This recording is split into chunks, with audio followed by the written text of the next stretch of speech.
But I mean, again, he doesn't know who Gabriel is, right? Because he didn't come from an Abrahamic faith. The people of Mecca were pagan. Quran is mentioned, if this book was from other than God, they would have found in it many contradictions. If a book is without contradictions, that has no bearing on whether it comes from God or not. I've had phone books that are inerrant, but I certainly don't think God gave them. That we believe without understanding. The brother asked a very important question, that most of the scholars say that listening to music, watching movies, and most of the television programs, they're haram. So how can we have fun? Let me tell you, brother, at the outset, that having fun is permitted in Islam as long as the fun is halal fun. That the standard narrative has holes in it. The Prophet tells us because Satan or the devil sleeps over our nostrils. Those who oversleep and not pray Fajr on time, Satan urinates in their ears. I really do think Jesus was crucified and that he really was dead and buried. He thought that he was a son of God in the sense that he was specially chosen by God. I think Jesus really did think he was going to be the Messiah, the future king of Israel. I mean, that is, after all, why they crucified him.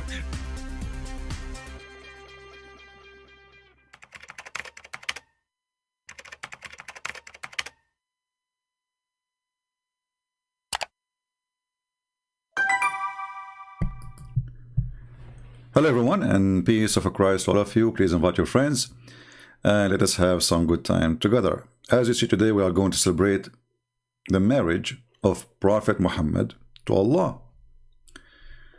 2 days ago, we asked a Muhammadan who is supposedly very knowledgeable, and he can tell about Islam. Maybe he's a big sheikh. When Allah, he will take a wife, he will take who? He said he will marry from Prophet Muhammad. Now, you know what? I have no doubt that this will be a fancy wedding day. When we see Allah getting married from Prophet Muhammad and they are going to the bedroom to make babies. I'm not sure how Muhammad is going to deliver his babies, where from, but you can figure it out yourself. Today we will open our Skype again and we will see if some Muhammadan can fix the damage is done by other Muhammadans. And you notice that when Muslims, they are like hit with tsunami, they go to the mute mode. And what is next? Oh, not this idiot, the other idiot. Here we go. Allah will take a partner. She is a female wife. Who is us?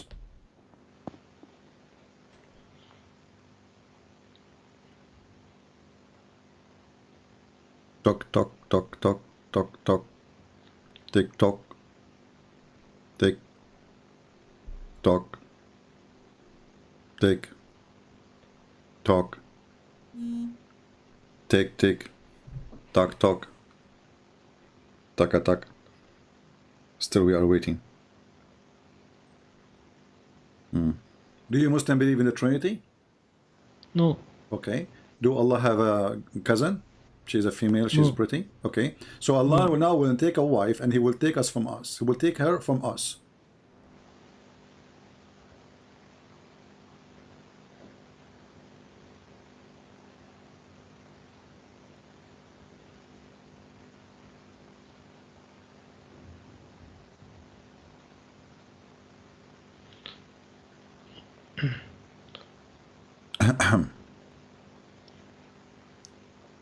It could mean either from prophets or angels. So Allah will marry a prophet?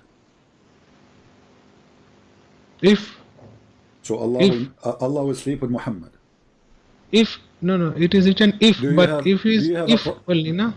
Who care about if? If actually make it more horrible, because now if it's mean possible. So if, Allah is making, Allah is putting the condition. If I want to take her, I will take her from this between two bracket, correct? Okay, so now what is between two bracket? You said to me, a prophet. Your Allah will, prophet or angel. Your Allah will take a wife. Her name is Muhammad. No, why Muhammad? How can he be a wife? Well, it says there, he's talking a wife. Past time. The word lahu in Arabic mean women in the Arabic language, lahu, fun. The Quran is insulting women, saying they are fun. I want to take a lahu, I will take a woman from us. So you are saying to me the angels are females? They don't have any gender. No. Oh, okay, what do you mean you don't have gender? Who said that they don't have gender in Islam? Is Jibreel he or she?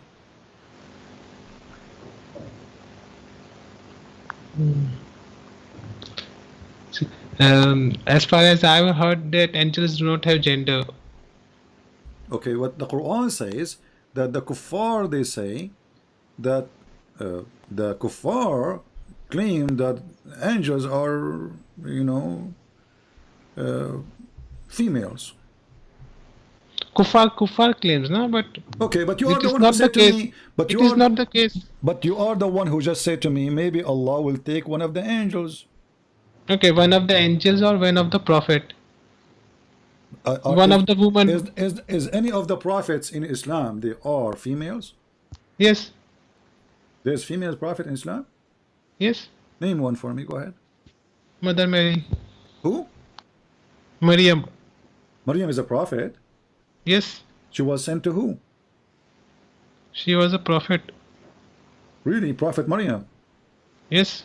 Where do you get this from? She is a prophet. Okay, where do you get this from? The only female prophet. She was the only female prophet in Islam. What is the prophecy Maryam she said?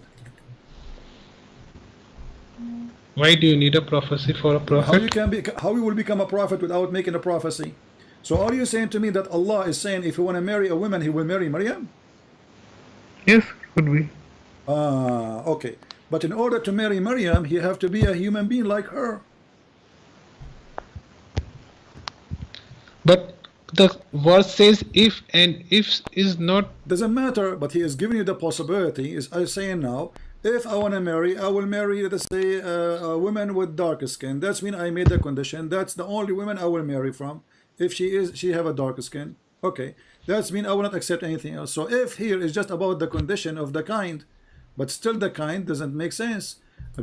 What do you mean doesn't make sense? It makes a lot of sense. Islam, all of it makes sense. This is why this Abdul is going left and right, up and down like a yo-yo. You have no idea how to say. Suddenly, Allah will marry a prophet, okay, and then you will marry Muhammad, and then he will marry an angel. And we ask him, is the angel female or male? You know, I mean, they are really, really, really messed up cult. Now, we will open our Skype, and we will give the opportunity to the Muhammadan to fix it. Duct tape time. So, Muslims, bring your duct tape and call me and try to fix the Quran. This is my challenge to you. How fast you can duct tape the Quran to make it look better and without holes in it. Actually, already the word holes is used by your scholars. They say that there is holes in the narrative. So bring your duct tape. I will open my Skype and let us see if you can fix it.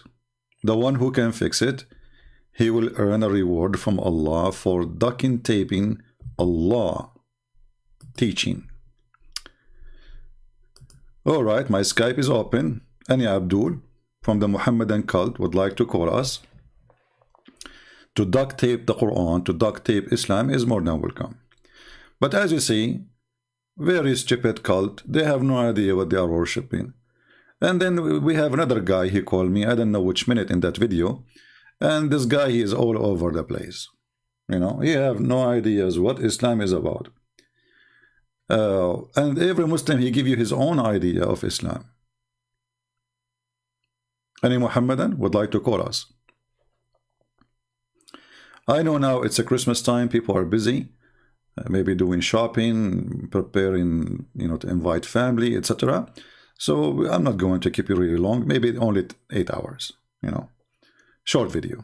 You know, short video of a Christian prince usually is like, I don't know. Allah knows best. Any Muhammadan? Who is going to duct tape the Quran today? Who want to fix it? And you know, I'm not going to ask you a question. You tell me what is the best of the Quran, and from there we go. You know, The funny thing you will see in the comments, some Muslims, they say, Christian Prince, he is picking up his cherries. That means you have cherries. Okay, that's a good one. Do you know even what that means when you say pick up his cherries? Very smart. So, you are ready for 8 hours? Oh, okay. Okay, I will make it shorter than 9 hours. Do we have any Muhammad that would like to call us? You know? Mayday, mayday, mayday. Duct tape is needed. The Quran is really messed up. Name for me one thing in this stupid book. It's not extremely stupid. Not only stupid. And we ask the Muslims, who is Allah? They say, see, Allah is one. Like, who cares if he's one or two or three? Abdul, is that even a definition? Allah is one. Like, who cares? I have, you know, I have 10 fingers. Each one of them is not like the other one. Does that mean one of my fingers is your God? So what does that mean? You know, like, he give you a finger up, like Allah is one. You know, finger. Like, why you use this finger? Why you don't use the middle finger? Isn't Muhammad? He says, I am like the middle finger. Allah is one. Okay, is that the definition for God? Who is this God, Allah? Who cares if he's one? Shaitan is one too.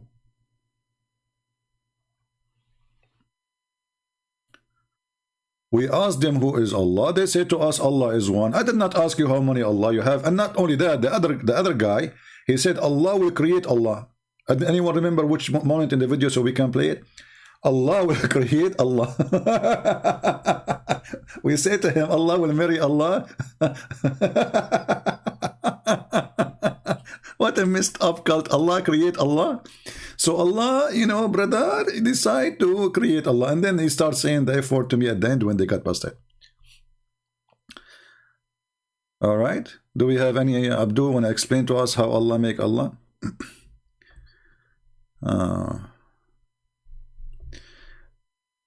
Look what a Muslim he says. Look what a Muslim says.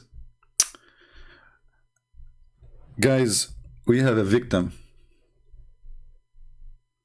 We have a Muslim victim. Let us see. Not the one in the picture, this guy. Mr. Wake Up Ummah, he is saying, what a coward are you, CP, forcing us to subscribe just to speak to you, desperate, self-righteous child. You know, so Abdul, did I force you and you are a believer of Allah to bow down? Look at this. I have a new worshipper. I am Allah, worship me, and I am one. There's no two like me. And I just force you to subscribe to me, and now you are under my command. Okay, I advise you, I order you to do mut'ah. I order you now to stop doing mut'ah. You know what? I changed my mind. I order you to do mut'ah again. And you know what? Don't do mut'ah. Have you ever heard of a prophet? He allow mut'ah, forbid mut'ah, allow mut'ah, forbid mut'ah, allow mut'ah, forbid mut'ah, allow mut'ah. What's wrong with this God? And now you've been forced to subscribe to me? Are you going to accuse me of rape? Did something happen? What a victim you are.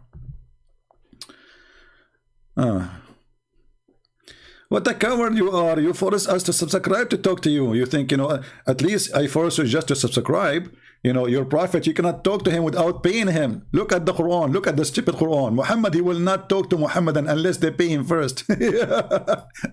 Muhammad, he opened a clinic, sexual clinic, not spiritual. That's why women, they come to him. Prophet, I saw a water between my legs. Should I wash it? Look at the topic, man. Look at the consultation. Look at the noble man. Look at the noble women. A woman, she is coming to the door of the prophet and telling him, hey, prophet, yesterday I was doing chikabika and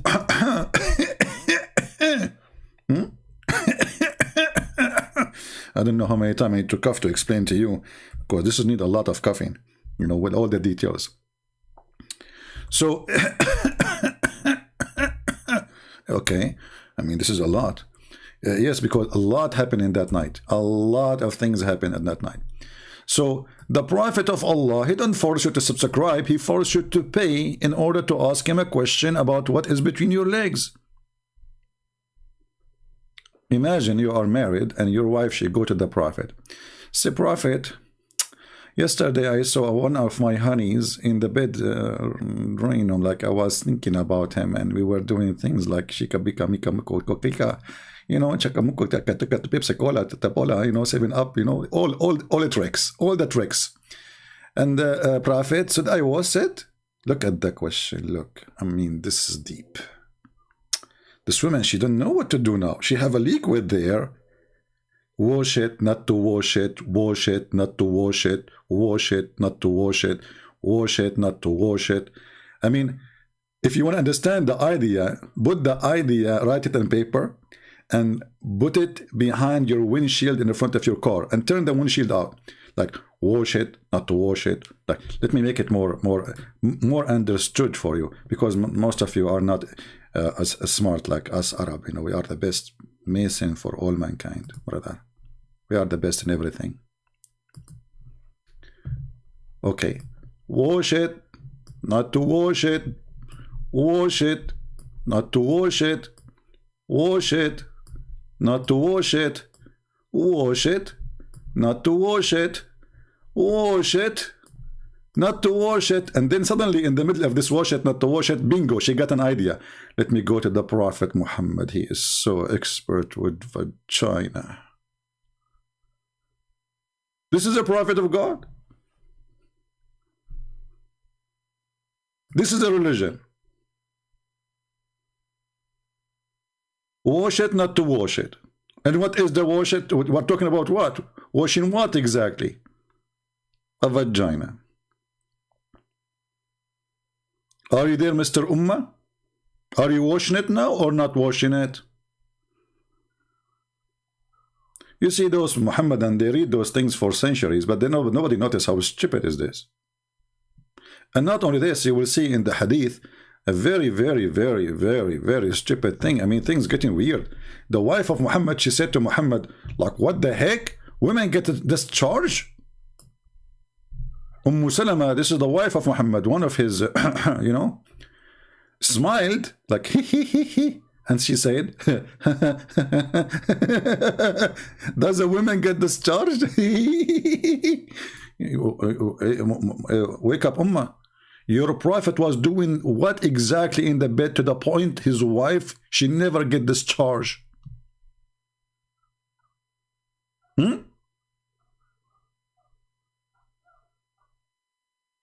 This is the prophet who Allah sent him a dish of shish kebab and he got the power of 40 men and boom, boom.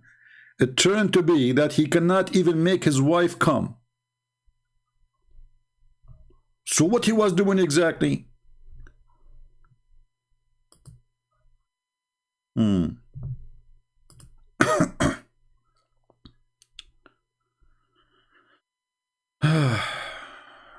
Okay, sound good.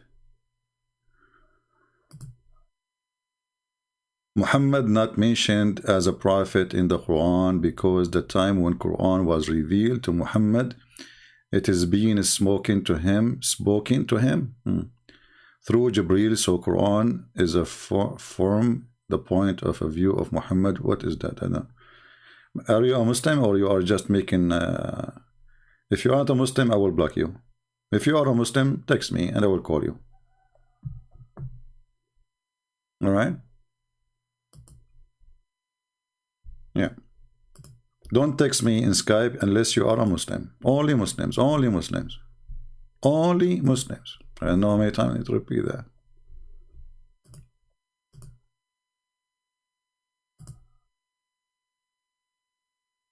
Oh, okay. So he's a Muslim. He says, we know that the Prophet Muhammad was a prophet because the Torah and the Bible mention it. Okay, let's call this guy. We got a fish.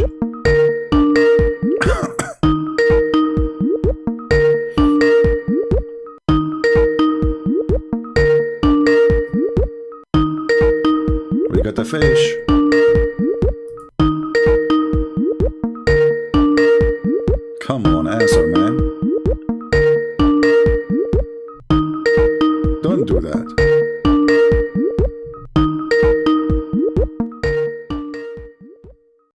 I mean, look how powerful the Abdul. They want to text me, but they will not answer my call. I'm going to mute the ring so it doesn't bother you. Yeah, he did not. Abdul is not available. Can you believe it? Look, look. It says Abdul is unavailable. His name is Abdul and he is not available. Give me 15 minutes. We know, look at this. Look how deep, brother. We know Muhammad is a prophet because the Bible and the Torah have mentioned it.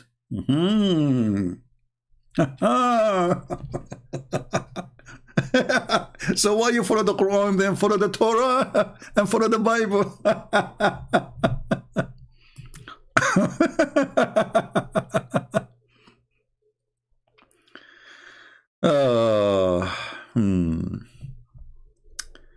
Let us see.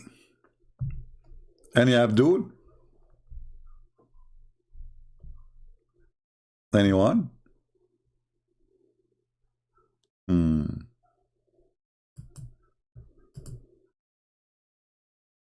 Who there?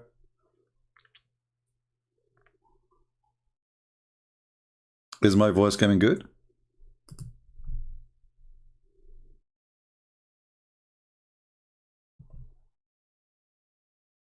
Any Abdul?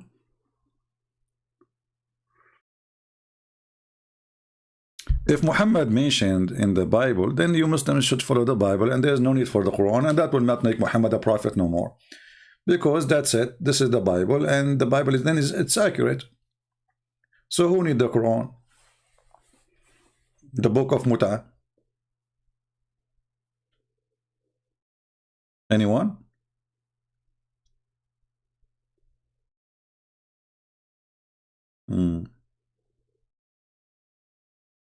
Who is a smart Muslim would like to call us and tell us what's going on? I feel sorry for the wife of Muhammad, by the way. I mean, this woman, she spent many nights with the Prophet, a month at least, and then after a lifetime spent in her bed with him, he did not make her come once. So what he was doing? I told Muhammad, don't play cards. I mean, playing cards is not good. Do you think that Muhammad was drinking too much alcohol? This is why he was not able to do it?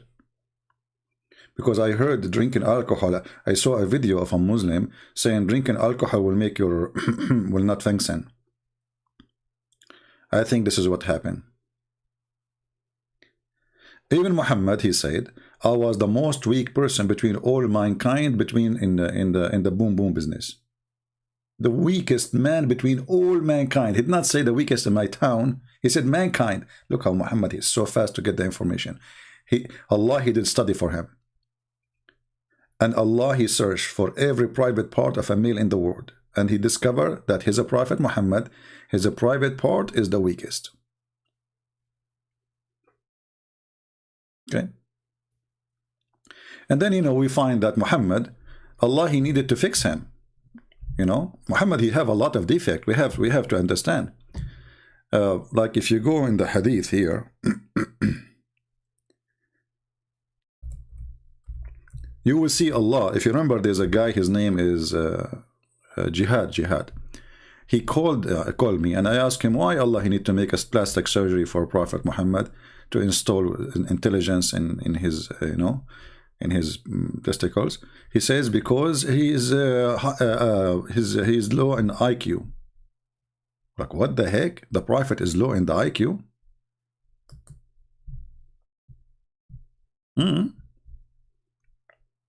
Have you ever heard of a God he sent to? And the funny is, the Muslim, they say to us, if Allah wants something to happen, he say B is going to be. Here we go. Look like the B of Allah is not working with Muhammad. Muhammad is so much damaged to the point he need to send surgeon. His name is Jibril. By the way, Jibril, this guy is good in everything. Do you notice that Jibril is the one who bring the Quran? Jibril is the one who take message from Muhammad. Jibril is the one who fight black magic. Jibril is the one who can cut your throat and clean your chest and your stomach, and he put it back. I mean this. And then Jibril is the one who is the perfect to install wisdom and faith. Multi-skills. Look at this. So after Jibreel, he took all the material inside out of the chest of Muhammad. You know, here when I see the word material, I was wondering, like, what will be inside the chest of Muhammad? Suicide belt, maybe no. I mean, he did Solowet, no way. TNT, C4. I mean, what is inside the chest of Muhammad? And then he take it out and he washed what? Is that Abdul? He would have Abdul inside. No, abdomen. This is many men, they are Abdu. Oh, okay. So all the Abdu men, they were inside the Prophet, and he took them and he washed him with the water of Zamzam. Notice, he cannot wash it with 7-Up. No way. It have to be Zam, 2 Zam, like Zam square. Then he water with his own hands. He cannot use like you know, like a laundry machine or no way. It's so dirty. So he have to use his hands. So the angel of Allah, his hands get dirty. He put like a container. He put Muhammad belly, stomach, testicles, everything there. And you know, he cleaned it till he cleansed the inside of his body. Man, that's a lot of work. I am guessing that he put even Muhammad inside the container because he is working in the body inside. And then a golden tray containing a gold bowl. Look, everything is made from gold there. Allah don't like, I mean, come on, gold. Golden tray. Yeah, I mean, what do you expect? What do you expect? Allah will send a what? Like a tray made in China? No way. This is a Prophet Muhammad, brother. So, tray containing a gold bowl full of belief and wisdom was brought, and then Jibreel stuffed his chest and his throat blood vessels with it. That's deep. That's really deep. If you don't believe in Allah, it's time to accept Allah as the only one who can stuff your chest with knowledge and faith. You know, there is no other religion, by the way, in the world, including all cults. They believe that faith and intelligence come in dishes. Not even Mickey Mouse. Allah, He brought a dish of faith. You know, I will tell you a secret. Sometimes people, they say to me, you are smart, including Muslims. But I did not tell you. I buy intelligence from eBay. I eat a dish, an average of a dish a day. It's costly, by the way, it's costly. I mean, you have to spend good money for it. A dish of faith. Even faith is coming in dishes in the cult of Muhammad.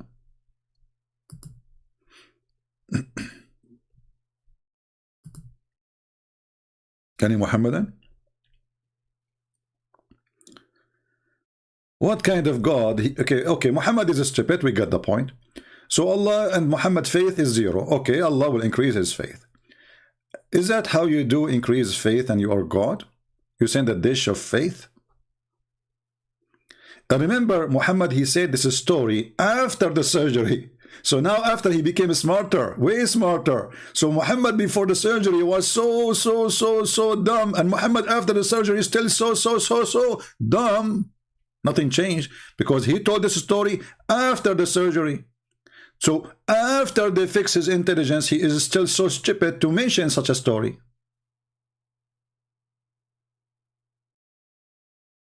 This is Muhammad after the surgery. Somebody's asking in the chat, hey guys, I'm curious, where are you from? Look at the smart question. I mean, we have almost 1,000 people, and now he is asking, where are you from? So now every one of you is going to tell him where I'm from. That's deep. That's a question will make me dizzy. Oh.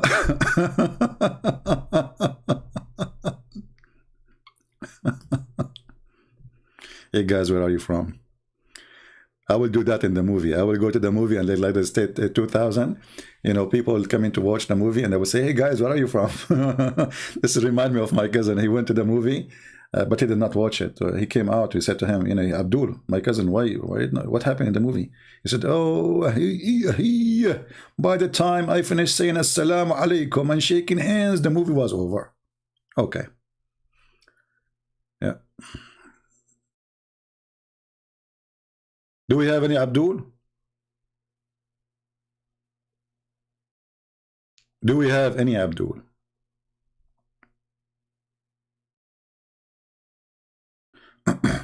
For sure, Allah, He loved Muhammad to death. Actually, the Muslim, they say, do you remember the guy who called me before? We have it recorded many times. They say that Allah, He created everything for Muhammad. Even the chair of Allah is made for Muhammad. The poor Allah will have no chair if Muhammad does not exist.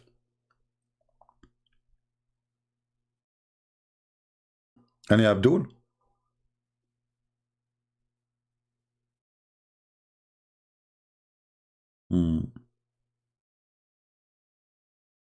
Anyone?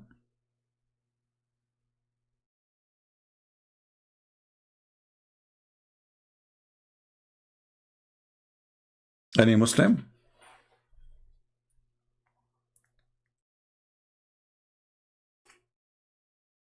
I'm looking at the chat. Everyone start giving an answer about where this guy from. Yeah, smart people. Who is a Muslim would like to call us? I believe Allah Himself will convert to Christianity if He debate Christian prince. No, my friend, Allah does not exist to convert or not to convert. Allah is just a fiction. This is a God exists before Islam, and Muhammad, he just hijacked everything. Muhammad, he hijacked, you know, Hindu, Sabian, Christianity, Judaism, anything, you know, anything in his way, you know.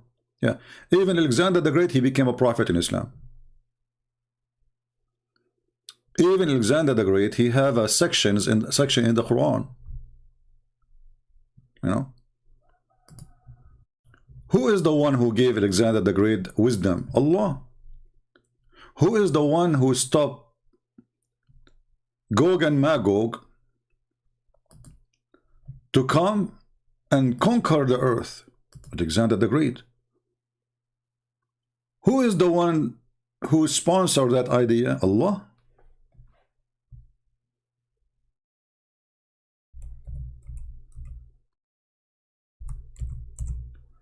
And for sure, Alexander the Great is the one who find where the sun set and where the sun rise. Until when he reached the sitting place of the sun, he found it sitting in a spring of a black muddy water.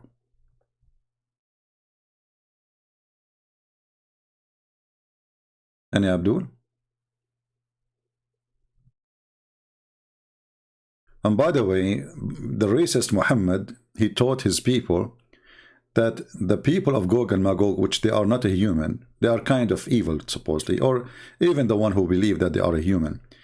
He taught them that they are Asian, in case you do not know, and they claim that the Turk is one of the tribe of Gog and Magog.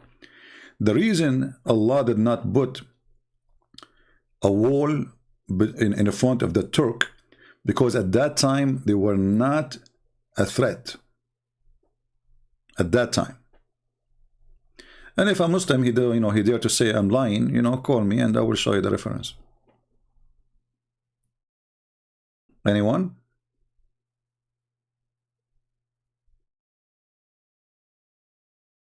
Any Abdul?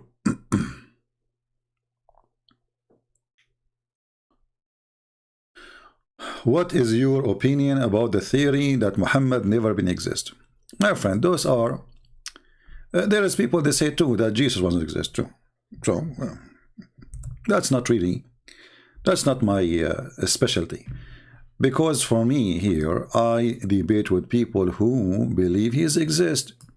So if I want to say to somebody your prophet was not exist and he believe he is exist, so what I did, there's a way to prove it. The guy is dead.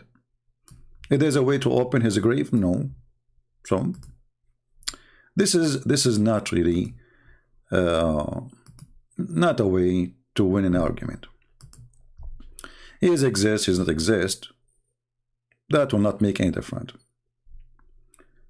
There is more than 1 billion human beings believe in such a stupid religion.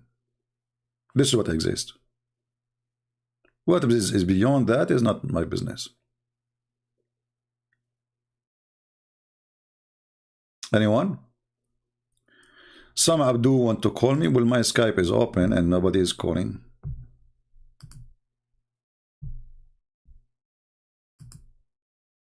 No one is calling.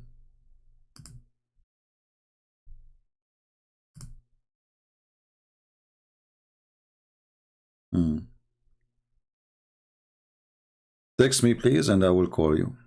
Just text me. If you are a Muslim, for sure. Those who text me saying thank you for your work, etc., they are disturbing my work. They are not really helping me. I block them. You can say the same in the comment section, not in Skype. And I want in the comment section a real comment, not thank you. What I would do with thank you. What is the point? So we stay here for hours to say to me thank you? Say something. After all what you heard, Muslim calling us, Muslim saying things. What do you think about what they said?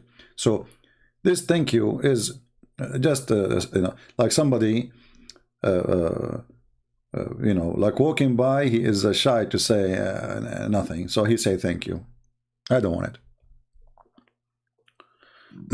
Do we have any Abdul?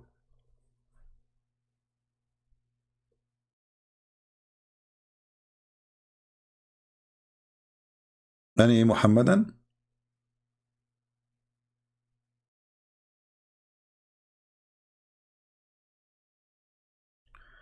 Third world countries are suppressed, but you know, suppression can happen everywhere. If you have a dictator, if you have a regime when in force, like now in America, we have socialists trying to take over, right? So they are trying to oppress people. They are trying to force them to do things. So oppression have nothing to do with the nation itself, as much it is, let us say, the culture, what people accept. People who believe in freedom, they will fight for it. People who became subdued, you know, potatoes, anybody can force them to do things. Focus in the topic. The topic is Islam is not about anything else. It's not about dictators. It's not about Al-Qaddafi. Al-Qaddafi is just taking advantage of a stupid culture he have, you know, tribal. You know, the big tribe take over the little ones, and you know, he start paying money for those who support him, and he stay. And the same, the rest, all of them is the same. You know, that have nothing to do with religion and God. And you know, Muhammad is our topic, not a dictator. Or do we have any Muhammadan? Anyone? Who is a Muhammadan can duct tape the Quran?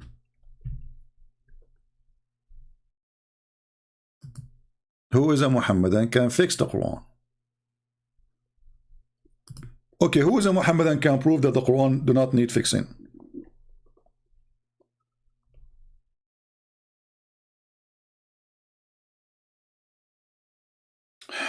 Can you describe the brothers in Islam?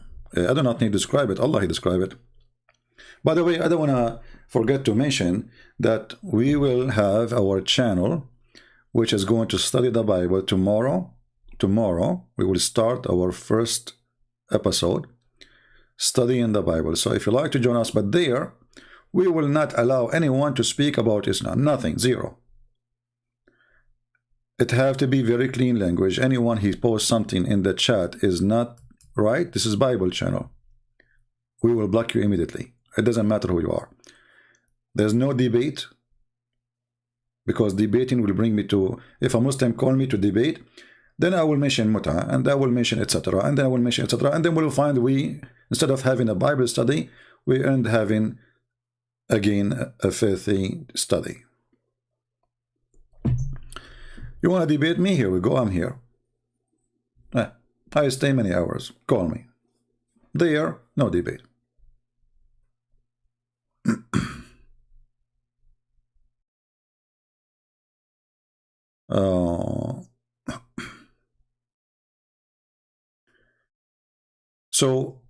Somebody says, can you describe the heaven? There's many videos actually in YouTube. They describe the heaven of Allah, or paradise, what they call paradise. You will find it super funny and super stupid, you know. There is a video literally called The Description of Paradise, and it is from the Deen show. I played this video in a church, and people literally die from laughing. There's a guy, he cannot even breathe no more.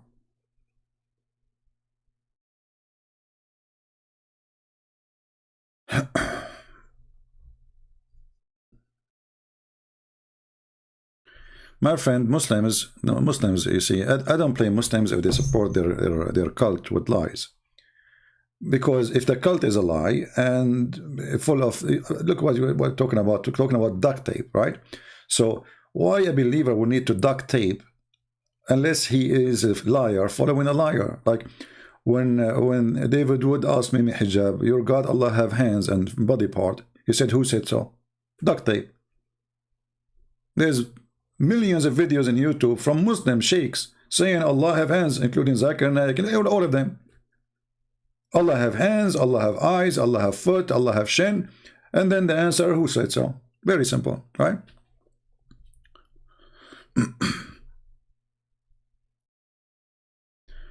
Could you please tell us about Islamic eschatology? My friend, I need a year to read even this word. I'm an Arab, and uneducated, like Prophet Muhammad, peace be upon him, and now you are asking me to read this word. Hold on. Hold on. It's coming. Is shatatakology. What the heck is that? All right, I got you. So anyway, what we do here always, my friend, is comparing without making it about comparing, right? Because anyone who had little idea of Christianity, he knew how a huge difference between the cult of Muhammad and the teaching of Christ. You do not need to be a genius. So while in Christianity God is love, the God of Islam is kill them wherever you find them. Allah will heal the chest of the believers because they want to seek revenge. But revenge from what? They are the one attacking. So yeah. And then when we talk about heaven, and before the heaven, the judgment day will come, right? Then you will find the judgment day in Islam is very funny and very weird. You know, I mean, the ideas, Muslims themselves are confused. They don't know anything about judgment day. Muhammad, he keeps saying things contradicting himself. As an example, if I now ask Muslims, what is the first thing will happen in judgment day? Who is a Muslim can help us? Eschatology? Yeah, I got it. No worry. We are just joking, my friend. People don't know Christian Prince if he is joking or not. I can read English fluently. You know, Shakespeare, my cousin, his real name is Shakespeare. What's wrong with you? Like, hello, we are the founder of Englishity. But Allah speak Arabic only. Okay, anyway.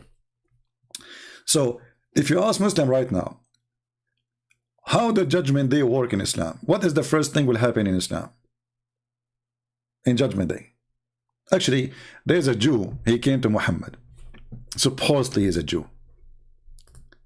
And he asked Muhammad, I will ask you a question which no one knows. 3 questions. And look, they have to be 3. They can't be 4. No, Trinity. They have to be 4. No. 3. They have it to be 3. I will ask you a question which nobody knows except a prophet.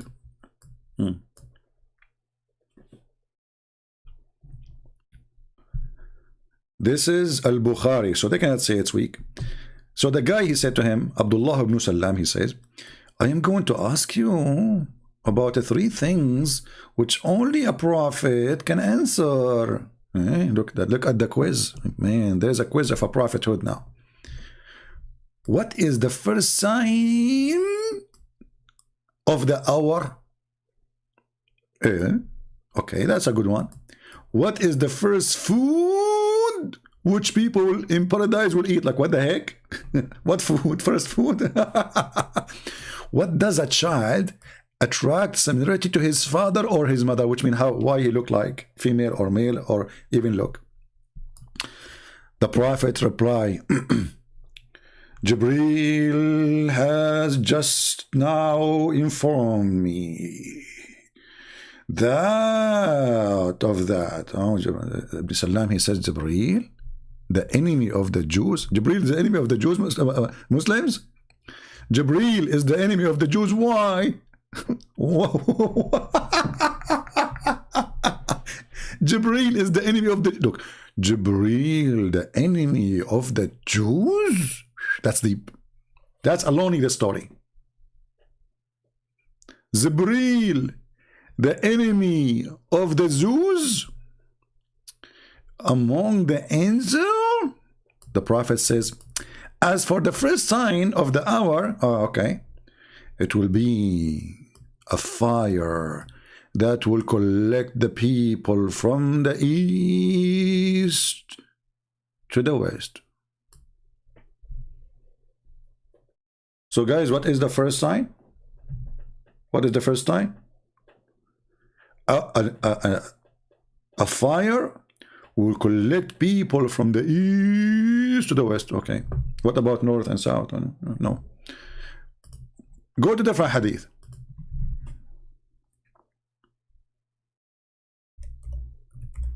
What is the first sign of the hour, Muhammad?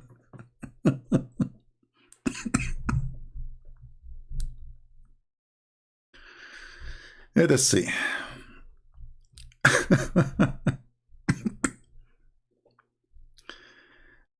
We are trying to find some hadith about as-sa'a. Look at this. Look.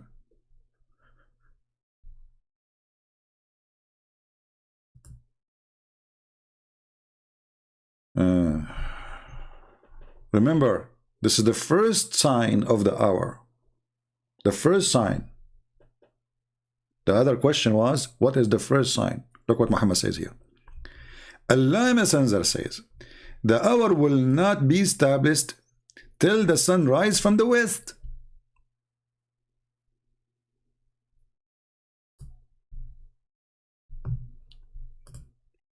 So which one is the first sign of the hour? Muslims.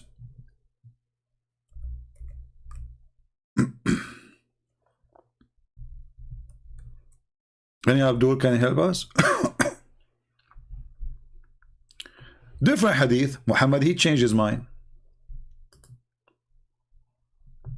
As usual.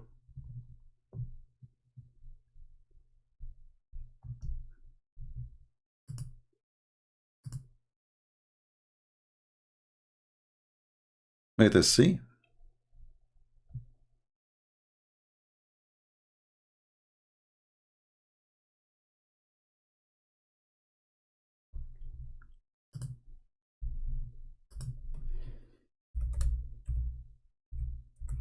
Until now, notice nobody wanna call to help Allah.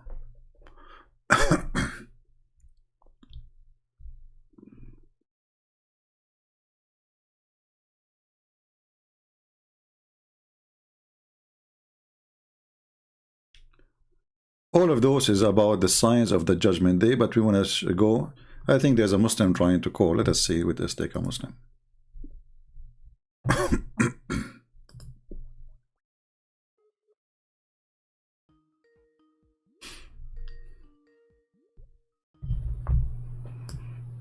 Hello?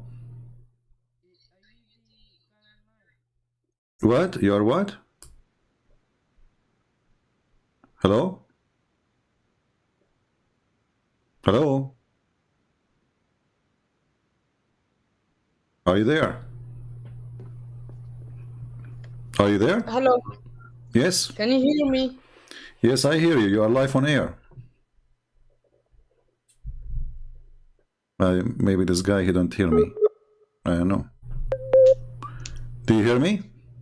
Yeah, but why did you make it so difficult to find? I make it so difficult to find me? I don't know. If you follow GPS, you will be able to find me so easy. Oh boy. YouTube, and I saw your live, and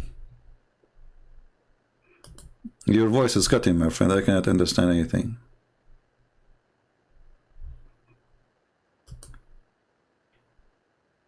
Hello?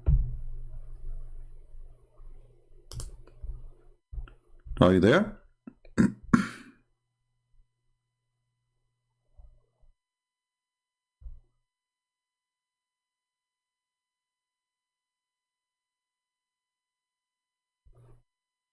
Okay. hello. How old are you? Are you old enough to talk to me, or you are just too young? Okay, well, this internet is horrible. I cannot really keep a conversation. And he sounds like a kid anyway, I don't know.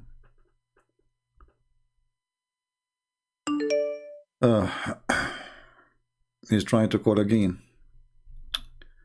Okay, let's see. Not available.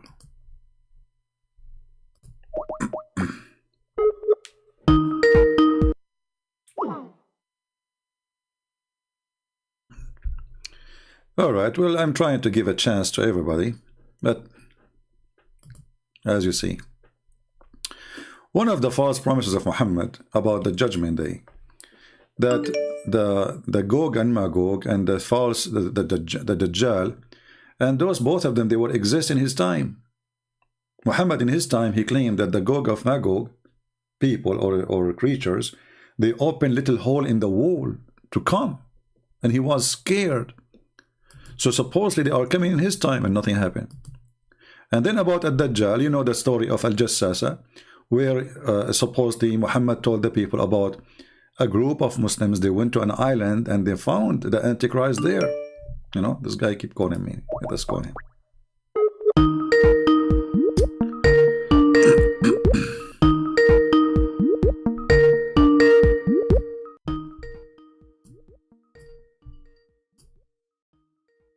I'm muting the speaker so it doesn't bother you.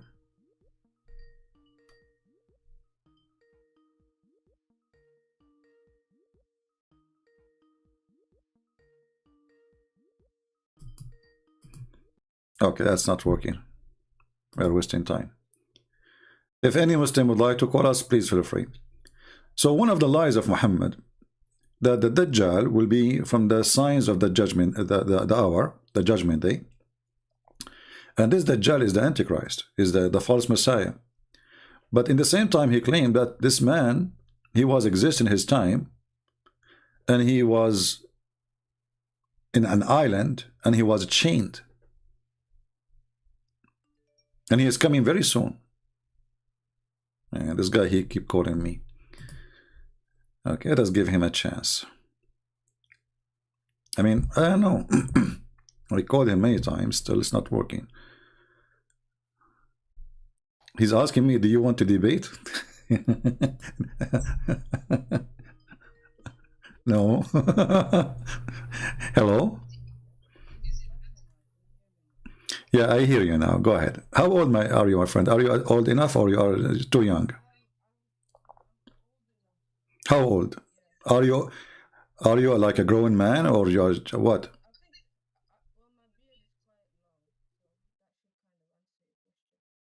No, I don't know. I don't want to talk to kids. Are you? Okay, so you are over 20, 25. Are you over 25? Okay, no problem. So what do you want to say to us? Go ahead. Sorry, because your voice sound like you know, too young, so I want to be sure. Go ahead. Mm-hmm.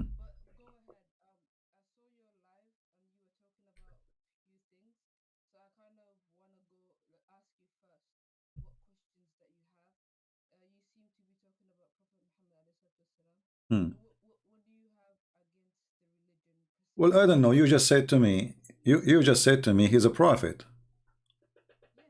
Okay, when somebody is a prophet, he have to have a prophecy.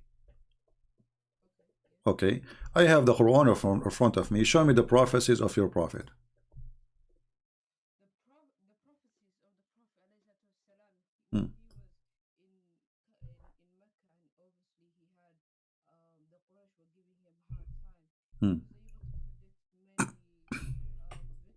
For his ummah, even though it was his downfall. So my friend, sorry, there was an error in the audio, so people did not hear in the beginning what you said. Guys, I apologize. There was an audio problem. Can you repeat from the beginning? You said to me, whatever you said to me. You said to me, I saw your life. Yeah, okay. Okay, you said what a prophet needs to have prophecies, correct? Yeah, okay. So Prophet Muhammad والسلام, and I asked you if you are over 25, you said yes, correct? Yes. Yeah, because people, let me explain, because people in YouTube, they have a difficulty to hear you. So now it's lagging. Yeah, now it's working. No, now it's working. Yeah, it's okay. But they were complaining they could not hear. So yeah, we talked about a prophet needs to be able to have prophecies, correct? Okay. In order to be actually, the Quran encourages you before you follow to actually think and question people. So the Prophet ﷺ, before he was a prophet, he was known as the Amin, who's well respected, as-Sadiq, who tells the truth. So he was already a cherished character within his ummah, correct? Okay. So everybody believed him. Let me ask you then. You said that the prophet is known to be Amin. What Amin mean? Amin means someone who is worthy of trust, someone who is you can trust with your properties, someone who won't backstab you. All right. What do you think? What do you think? I have a friend. Going back to your question, that a prophet needs to have prophecies. We want to stop here for a second. We want to stop here for a second. We want to stop here for a second. No, let me. You said that Muhammad. You said Muhammad is an Amin. Go ahead. And I have a friend. He wanted to marry a woman, and this woman, her father don't want her to marry from this man. He's my friend, and then they agree to make the father drunk, so they can convince him that he married them already. What do you think about my friend? Is he Amin? Is he trustworthy, or this is a dirty trick to do? First of all, you seem to be jumping from one place to another. That's it is you who mentioned it. It's you who mentioned it. Is you who mentioned the word that Muhammad was a trustworthy. This is why we have to stop. No, look. Let's just be professional, because you we are professional. You are talking to the most professional. I'm asking you, is that a trustworthy? You are the one who mentioned the word trustworthy, so we have to stop with it for a minute. Was Muhammad a trustworthy? Make someone drunk. You said make someone drunk. Yes, make someone drunk. He made he made the father of the wife, the wife he want to marry, drunk, and his wife, both of them did that. And in order to convince him, when he woke up in the morning, that they get married, and he was blessing the marriage. Why are you asking that? What do you think about a person like this? Is he trustworthy, or he is a fraud? Why are you asking me that? I'm asking. I want to see your opinion, because I want to see the ethic you have in your background. What kind of ethic? Is that a good ethic for you, or is this a very bad person? I think maybe you need a dictionary to know what Amin means. How making someone intoxicated a good thing? Like, do you know what the word Amin means actually? So, because what kind of scenario are you talking about? So is that made him a good person, or made him a very faithy person?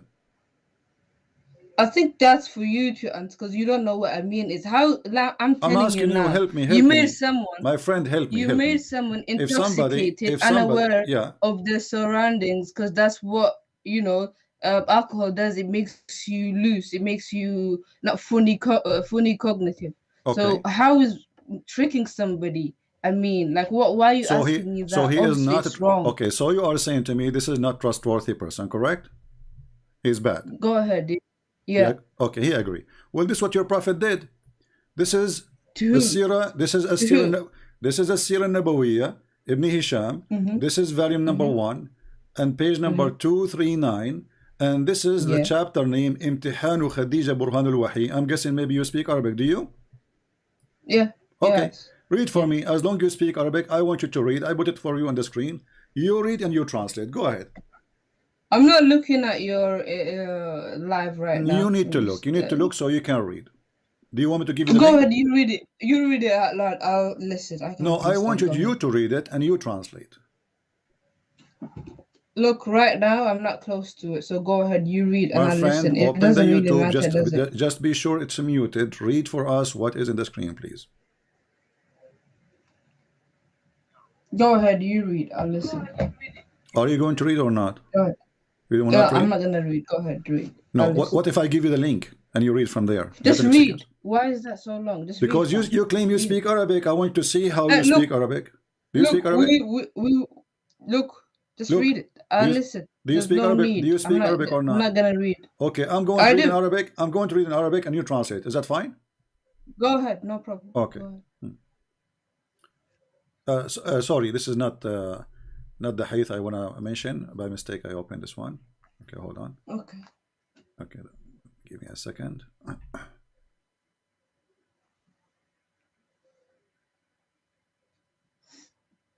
Khadija, she made her father drunk in order to marry from Muhammad.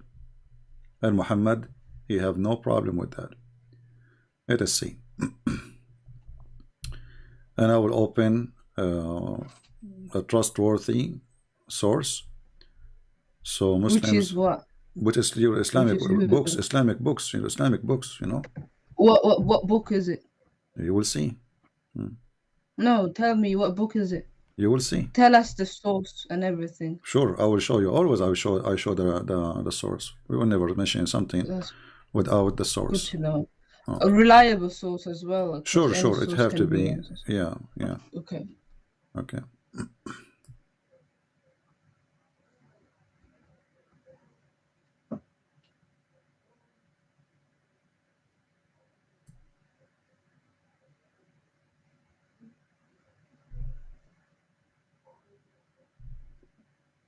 All right, here we go.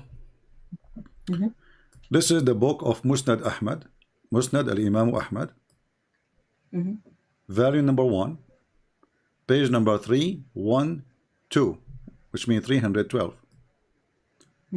It says here, hadith number 2846. We've been taught by, I will read in Arabic, حدثنا أبو كامل, حدثنا from Hamad, that أن رسول الله صلى الله عليه وسلم ذكر خديجة وكان أبوها يرغب أن يزوجه فصنعت, which means he don't want to marry, فصنعت طعاما وشرابا فدعت أباها وزمرا من قريش فطعموا وشربوا حتى ثملوا فقالت خديجة لأبيها إن محمد ابن عبد الله يخطبني فزوجني إياه فخلعته والبسته حلة وكذلك كانوا يفعلون بالآباء فلما سري عنه سكره نظر فإذا هو مخلق وعليه حلة فقال ما شأني ما هذا قالت زوجتني محمد. So translate, go ahead. No, I understand it's what you exactly said. But tell me who. No, translate, because we don't translate. People want to hear it, my friend, from you. Translate. What happened? All right. So, according to this source that you have, they seem to be very biased, and obviously they have a standard. The way they're narrating it is not that of a person who's actually narrating the story. What the way they narrate? They're being biased. It's a narrating, normal. Now suddenly the way, what the way? I'm asking you. Look, can you translate? Can you translate what I just read for you? You said to me, we agree that I will read in Arabic and you will translate. Do you know Arabic or not? Yes, I know. So translate. Go ahead, my friend. Go ahead. It's not my job. Look, translate. No, it's your job because I want people to hear a true translation. Maybe I'm lying. Maybe this is Christian Prince. He is not saying what it is there. So we agreed. First, you refused to look at it. Secondly, you refused to have the link. And now you don't want to translate. Why not? Why are you so stressed? You need to calm down first of all. My friend, tell me who wrote this. This person we are not a bunch of kids. I ask you, are you over the age of 25? You said yes. You are a grown man. Okay, read, translate. So this whoever you got this source from is biased, and it's what not biased? authentic. This is Musnad Imam Ahmad. Imam Ahmad is biased now.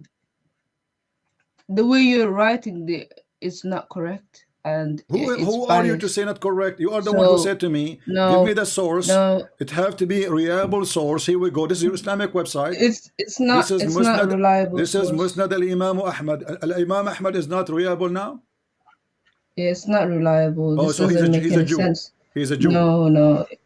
Okay. It doesn't make sense because the way it's written is very biased, is incorrect. Okay. So let us translate because you are refusing. Therefore, it's not really. Are you going to translate or not? Translate and then give me the answer.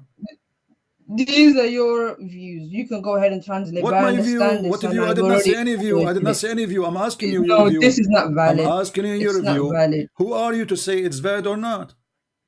It's not valid. That's what so, I'm saying. Guys, now, if you have another point, he's refusing to translate. Hold on, let me translate to the people. Then you refuse, okay? Because you are ashamed of your prophet. Okay. So it says here that Khadija, she wanted to get married from Muhammad. Her father, he don't want that. So she made food and drink, which means alcohol, and she invited people from Quraysh, the tribe of Muhammad, her tribe too, and then they ate and they drank until they get so drunk they cannot even which means they almost faint. And then Khadija, she took off when he's drunk. She said to him, by the way, you made me you made me marry Muhammad. And then she took off his clothes and she dressed him with the new clothes, so when he wake up in the morning he will find himself dressing what they use to dress for parties. Like everybody, when you go to a wedding party, you don't wear a normal clothes. Remember, they live in the desert, so they have a fancy clothes they wear only when they have an occasion. So look how evil she is. She took off his clothes to fool her father, so he can believe that he married her, which means Muhammad never married Khadija, because the marriage have to be by the agreement. And this man never approved it. They made him drunk, and Muhammad in the morning he announced himself that he is married to Khadija, and this is how they became married, by a fraud.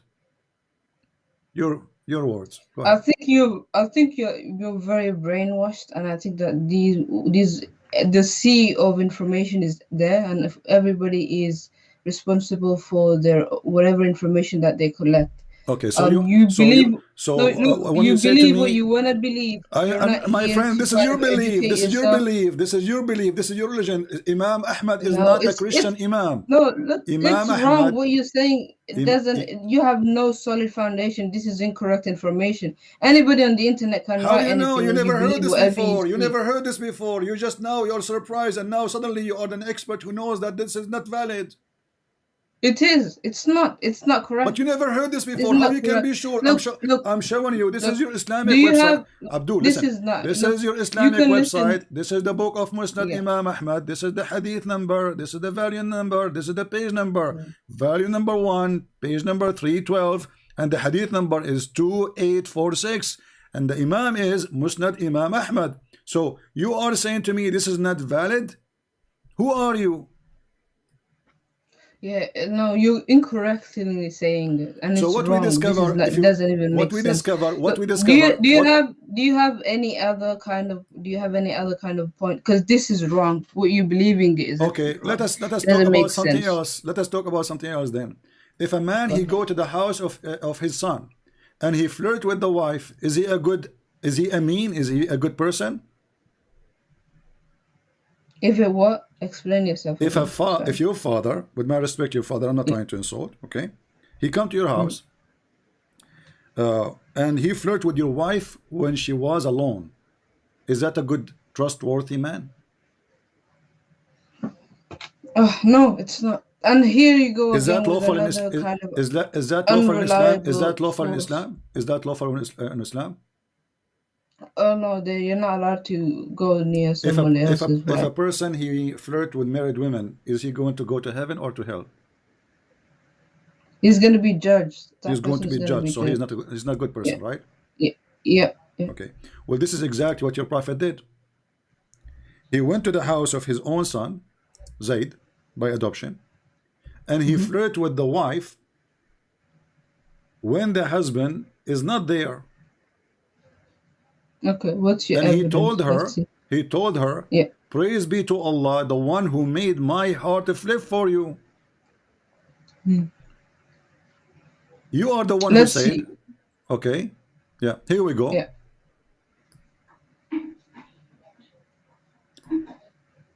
نكاح النبي وزينب بنت جحش It says here, and we can show you from other sources too.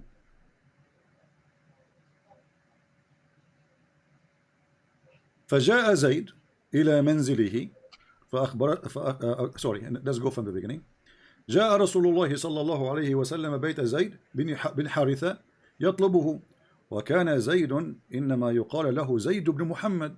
So Muhammad, he came to the house of Zayd, which is his adopted son, and he used to be called the son of Muhammad. فربما فقده رسول الله. So he wanted to check on him. He go to him. He said, where is Zayd? He went to the house of Zayd. So he went to his house. فجاء منزله يطلبه فلم يجده فتقوم إليه زينب فتقول له هنا يا رسول الله. So Muhammad, when he saw her, he said to her, سبحان الله العظيم سبحان الله مصرف القلوب. سبحان الله العظيم سبحان الله مصرف القلوب. Your prophet is flirting with the wife, saying to her, praise be to Allah, the one who made my heart flip for you. When Zayd, he came back, he told his wife about what his father said. And then the man, he went to the house of Muhammad saying, please let me divorce her, because now they knew that there is something going on between the wife and the father. You know, this sounds like a bedtime story, because you keep making up all of these stories and there is no point of debating if somebody believes something that doesn't exist. Is that your book, or this is my book? You just said this is bedtime story. Yeah, because this sounds, what you're reading sounds like a bedtime story. You have no authentic narration. It's just you just highlighting things on the internet. This doesn't even make any sense. Show me an authentic. Show me in the Quran or a hadith. Okay, so this is somebody said. Okay, so look like yeah. Anything I will show you is not authentic. Yes. Because it's fairy tale. What you're reading is fairy tale. Like, do you want me to clap? Give you okay? Can you give me names of some scholars you agree that they are trustworthy? All the main ones, yeah. Like who? Like who? Give me some names. Let's go with the Quran and. No, give me some names, because I don't know what to do. Whatever I give you, you say it's not trustworthy. So give me some names, like what? Al-Jalalain, Al-Qurtubi, Al-Tabari. Who is the trustworthy for you Muslims? I want to know. I want to go down to your basics. Now tell me anything. Who is a trustworthy for you as a Muslim? Who is a trustworthy for you as a Muslim? Let's go with the Quran and the Hadith. Okay, hold on. So why you don't want to tell me the names of the trustworthy books for you? Is a Jalalain trustworthy? Is a Jalalain trustworthy? No. Is Ibn Kathir trustworthy? Is Al-Qurtubi trustworthy, or they are not?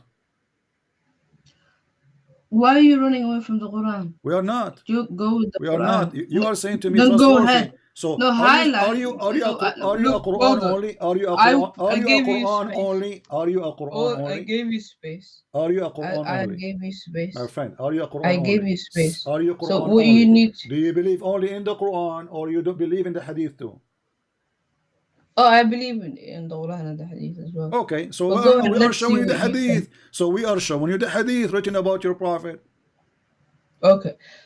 Now, it's incorrect. All of the stuff that you're reading. Who said who is incorrect? Who are you? Who are you? This is Tafsir al-Qurtubi, variant number 14, page number 190. It says the same, that Muhammad, when he came to the wife of Zayd, he flirted with her, and Allah, he sent wind, and he left the curtain. So, and she was almost naked, متفضلة, and you read Arabic. في منزلها فرأى زينب فوقعت في نفسه. So he saw Zainab and he felt for her, which means he want to sleep with her. ووقع في نفس زينب أنها وقعت في نفس نبي. So Zainab, she knew. Hold on.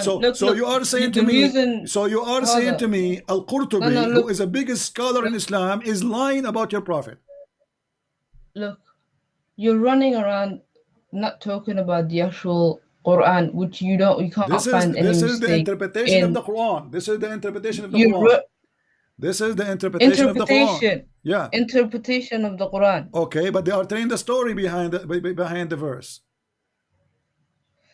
And they explain that verse in their own terms. It doesn't make any sense. Is Al-Qurtubi, now you look, is Al-Qurtubi qualified? Is Al-Qurtubi qualified? Give me an actual look. Is go in the Quran. So is Al-Qurtubi qualified? Show me an so actual... why you Muslim, you call them scholars and you print their books and you teach it in universities, and now they are a bunch of dummy liars. So is Al-Qurtubi lying or telling the truth?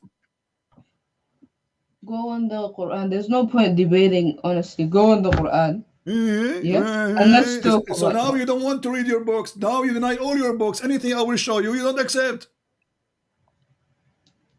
The stuff that you're showing doesn't make any sense. We don't need doesn't to make go sense over to who? It makes sense to all Muslims. This is Al-Qurtubi. Who are you? No, it doesn't. The stuff that you're saying is literally on the internet. You just highlight. We talked about this before.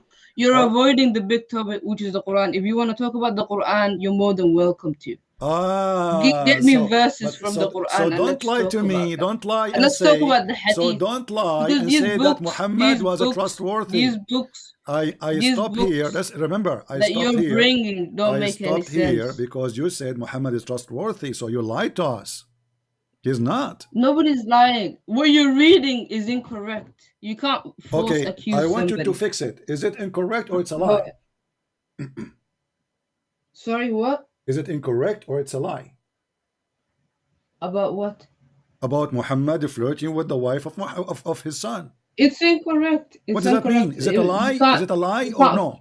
It's a lie. It's a lie. So why you why you Muslim write such a thing in your books? Those are your scholars. Why they are writing those? Look, we talked about this. This isn't right. What do you mean? Because this is shameful. The sources okay, now let us go to the Quran.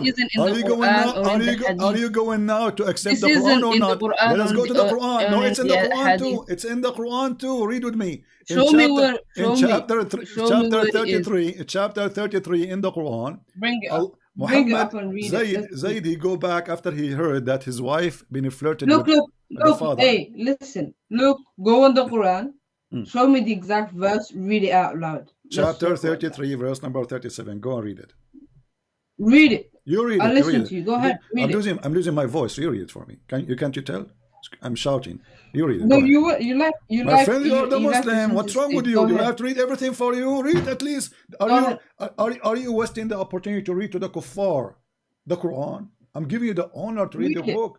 No, read it. Maybe you get hidayah. I'm going to hang up on you if you don't read it. My friend, I'm losing my voice. Read it for us. What's wrong with you? You will not read anything. You like to talk a lot, so I'll give you the stage. Go ahead. No, it's your prophet who like to talk a lot. Here we go. The man, he came to the prophet and says to him, please let me divorce my wife. Muhammad said to him, oh no, don't divorce her. So Allah, he says to him, why you are hiding what is in your heart to her? Look, read the ayah. Just read it. I gave you the ayah. I gave you the ayah. You read it and everybody will laugh. Chapter 33, verse number 37. Your God Allah is supporting a man who is flirting with the wife of his son. And he's saying to him, why you lie? Why you lie? You don't tell the man that you want this woman. Why you don't tell him what is in your heart for her? The verse in the front of you.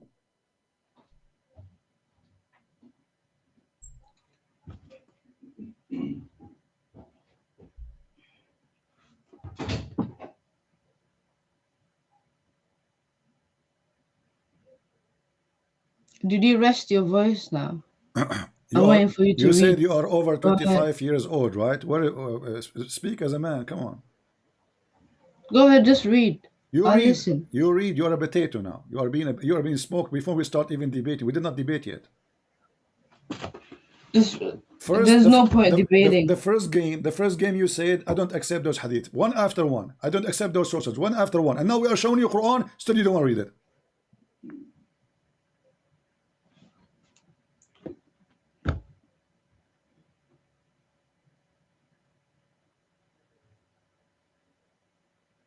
What kind of a growing man you are?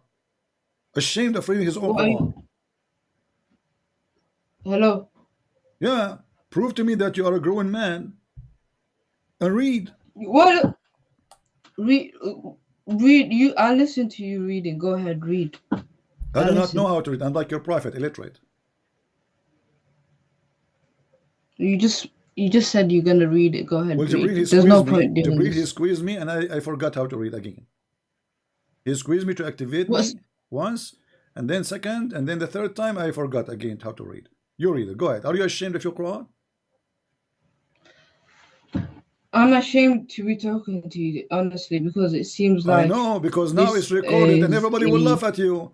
Everybody will laugh at you for the coming century. Some people want to know what's right, and some people don't actually want to know what's right. And it seems like you're a man-child, and very kind of unprofessional as well. Yeah. So why don't you just read this for us so we can talk about it? Okay, I'm going you know to read. what I mean? Okay, I'm going to read for you. Okay, I'm done reading. It's your answer now. See, chapter 33, verse number 37. Exactly, this is what I'm talking about. Yeah, I'm professional. It's not worth talking to you, honestly. Yeah, and you are a potato. I am. And you are a potato. Oh, what you need to do, open in your phone, open chapter 33, verse number 37, and read for us. You asked me for Quran, I'm giving you Quran. Read it. But you're talking like a 5-year-old, honestly. Read it. Read it. Be a man. Be a man once in your lifetime. Stop washing dishes to your wife. I heard her behind you laughing at you. There's no point. There's no point arguing with you. There's no point, exactly. Yeah, but you cannot answer. Answer what? There's nothing to answer. I just showed you the verses. You asked me, you said, show me the Quran. You said to me, show me the Quran. What kind of God? He said to his prophet, why you are hiding what is in your heart for this woman? What he have in his heart? The woman, she's still married. If you read it out loud, we will talk about it. So go ahead, read it out loud. You are 30 years old and you don't dare to read your Quran. Who said I don't dare to read my own Quran? Then read it. Why would I be here if I don't? So read it. I'll wait for you to read it. Go ahead. So it turned to be from the beginning when you said to us our prophet is a trustworthy. He's a scumbag. What kind of a man? Even in Al-Qurtubi says, if the eyes of the prophet fall in a woman, she is married, her husband must divorce her so the prophet can F her. This is the trustworthy. All right, so there is really no point talking to you. There's no point. Hang up, go, run. You're talking about potatoes. Run, put your tail between your legs and run. Who cares? Hang up. Either you read. You asked me to show you the Quran. I'm showing you the Quran. No, I think that some people. What is in the heart of Muhammad? It says here, you hide what is in the heart of you. What is in the heart of Muhammad? The man, he came to Muhammad saying, I want to divorce my wife. Muhammad said to him, don't divorce your wife. Look at the coward. A second ago, he was flirting with the wife, sorry. And now he is saying to the man, because now he getting busted, embarrassment. Don't divorce your wife, okay? Don't keep your wife. So Allah, he made a verse for him supposedly. Obviously, Muhammad making that. So Muhammad, after the guy, he left, he said to himself, why he did that? I want the woman. So he made a verse claiming that Allah told him, why? Why, Muhammad? Why you hide what is in your heart for that woman? Huh? Allah manifest for you that you are going to sleep with her. Take her. She is yours. But the woman, she is married. Yeah, there's no point arguing with your kind. There is no point. There is no point. Yeah, see, there is no point. Very immature. So you lied to us about your prophet being trustworthy. He is not a trustworthy. He's a scumbag. And you cannot defend that. No, I think you're the scumbag. Well, you have to prove it. I never go to my house son and flirt with the wife. You do? Who knows? I never. Who knows? Yeah, I don't have a son anyway. I don't go to my friend's house and flirt with his wife. Glad that you don't. I'm very glad. Yeah, so I'm all right. No, don't worry. I'm going to have 20 There's no kids point. soon. I'm going to have 20. I'm going to have 99 kids soon. I will do the same as Solomon. He had sex with Abdul Potato. Go. I wasted my time. Next time, let your dad call me. 30 years old. What a potato you are, coward. So don't lie to us, Muslim, and say Muhammad was trustworthy. Even his marriage is a fraud. What kind of a man he agree to use alcohol to make the father of the wife drunk? And how he can quote even a wife? She's not his wife, because there's no marriage. In the morning he wake up, he find them together. He says, what's happening here? They said, don't you know you married me yesterday to him? And this is written by your scholars. And then you call me and you tell me our prophet was a trustworthy. He was called a Sadiqul Amin,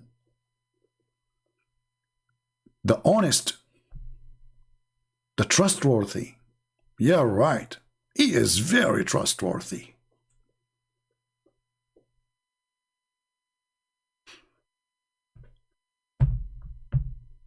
Any Abdul?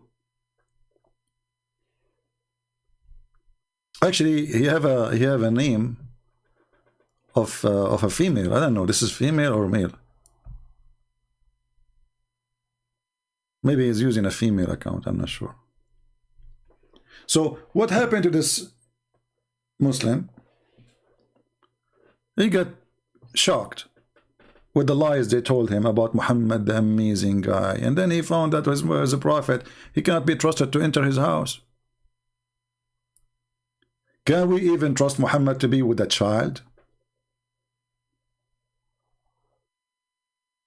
When Muhammad, he go after Jabir, and he said to Jabir, why you are in rush, Jabir? Jabir, he says, I'm newly married. Muhammad, he says, did you marry a child so you can play with her and she play with you? Jabir, he said, oh no, I I did marry a widow. Muhammad, he said to him, why you don't marry a little child so you can sport with her? She make you laugh, she will amuse you. This is a trustworthy? He go after a married man and he start whispering in his ears like the devil, make him believe that he should leave the women he married and go after a kid. This is the trustworthy? This is the good friend? This is the good prophet? Whispering like the devil in the ears of a man, he is already happily married. What's your business? And what kind of a prophet of God, he wants you to go and marry a child? Look what the guy, he said to him. He said to him, I said, Abdullah, my father, died and left girls, which means little girls. And I dislike to marry a girl like them. A girl like what? Like them. So I married a lady, so she may look after them. Muhammad, he want him to marry a little child. She needs somebody to look after her, instead of marrying a woman. This is the trustworthy?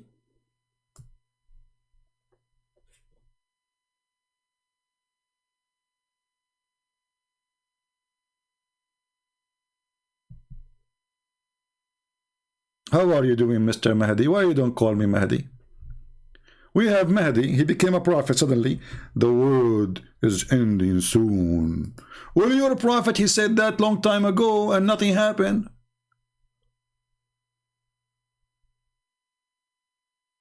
You're a prophet, Mr. Mahdi. He said, اقتربت الساعة وانشق القمر عن غزال صاد قلبي فنفر. Your prophet said, the Chinese do near, do near, and then nothing happened. Is that true? Is that true?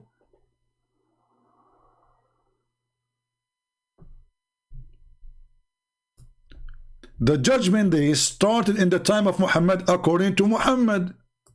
If you go to the chapter of the moon, not the chapter of the sun or the scorpion or the crab, because it's a zoo, you will find the following verse. the judgment, they literally started in the time of Muhammad. Chapter 54, verse number 1. The moon has been cleft asunder. And look at the translation. They say, the people of Mecca requested Prophet Muhammad to do them. What is this? This is the Quran? Unbelievable. And they requested, really they requested. So how come the Quran said Allah refrained from making miracles? The hour is nigh, and the moon is cleft asunder.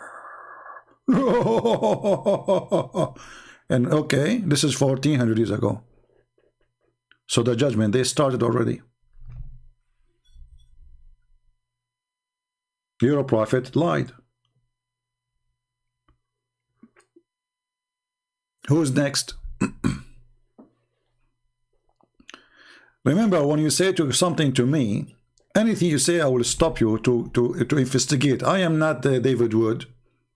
I am not the apostate prophet. You can say whatever in the, you throw it in the, like you are making beef, ground beef. You throw whatever between, and then it's going to come inside the beef and it go. Whatever you say in the front of me, I'm going to check it out.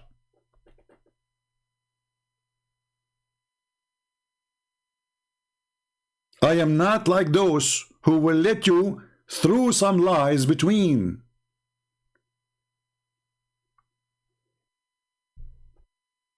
Any Muhammadan?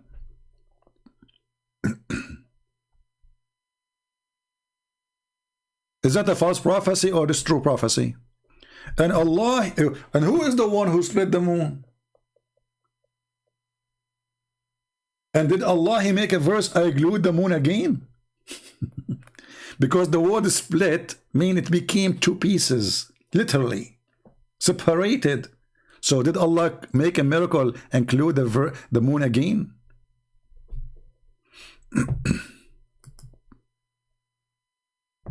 Any Muhammadan?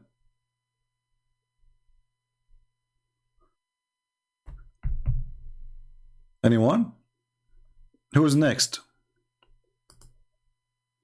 And then the Muslims, they will make a video to refute a Christian prince talking to themselves. We open the open sky for them.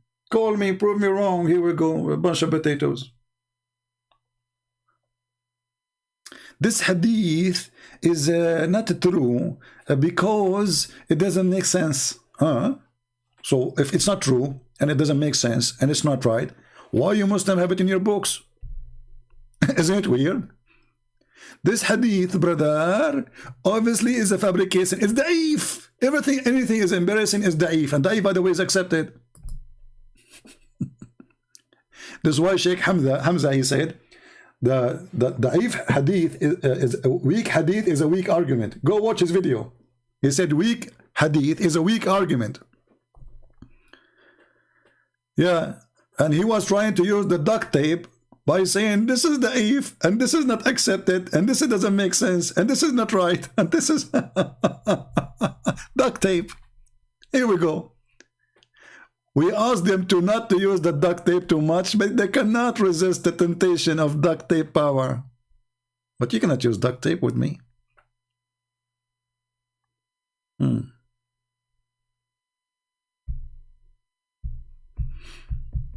Who's next? Who's next?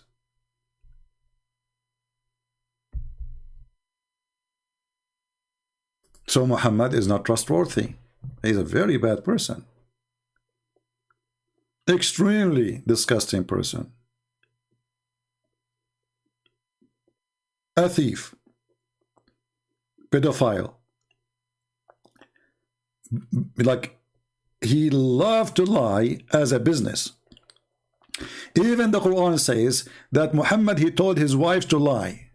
He told all his wives, to who knows his secret, to lie. The God is a liar. Muhammad is a liar. His wives are liars. The hadith are liars. The sheikhs are liars. That's what the Muslims, they say to us.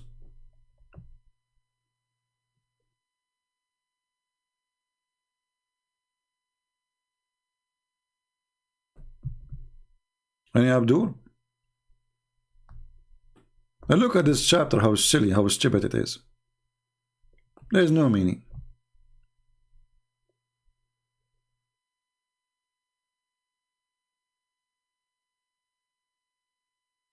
Any Abdul?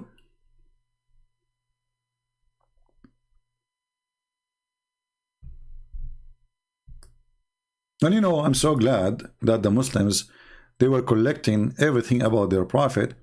So today we can read it. And they try to escape it, you know, to escape the reality check. But how they can escape it? I mean, this is written by their hands. Preserved by them, by the caliphate. How they can run away from it?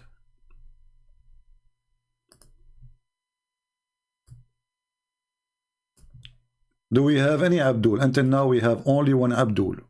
Who's next? Again, I want to remind you that starting from tomorrow, December 24th, we are going to have a Bible study in our other channel, and you can see it in the message there. I hope my voice by tomorrow will be better. Any Muhammadan?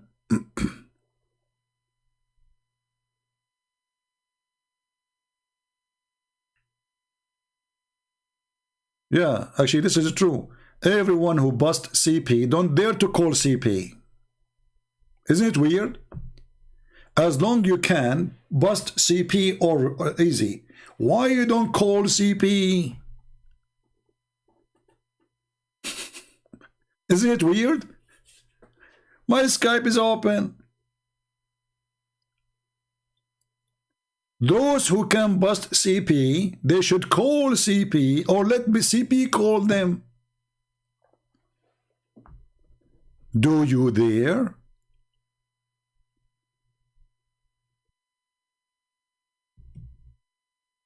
Anyone?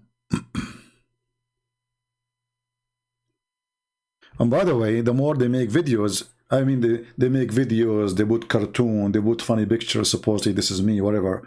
And Christian Prince, suddenly Christian Prince, he became a Mickey Mouse or so, you know. You are bringing more people, oh, that's all. Because even the Muslim who never heard of me, he will wonder, who is this guy? Let us go and watch. And then when they come here, they see that it's a ability of Allah.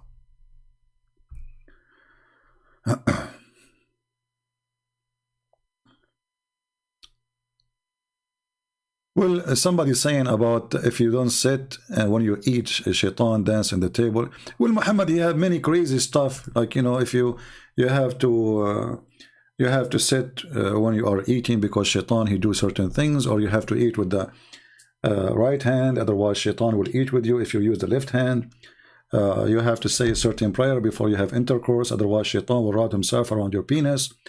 You have to say a certain prayer before you enter the bathroom, otherwise shaitan will play with your anus. This is Muhammad, what we can say. And yet they say he is a prophet.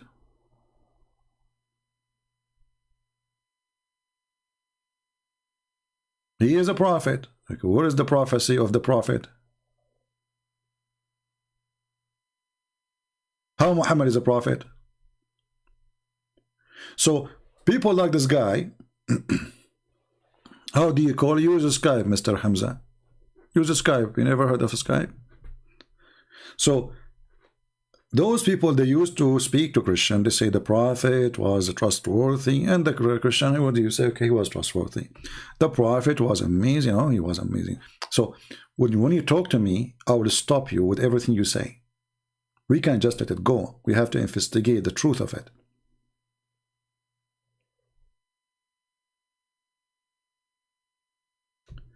They have to walk on hair string on the judgment day. Well, I mean, this is interpretation. Everyone have his own. But the Muslim, they believe there is something, it's called as-siratul mustaqim. And because the word sirat is not an Arabic word, it's an Aramaic word. So those Abdul, they come with their own, you know, fiction interpretation, and they try to use Muhammad trying to explain.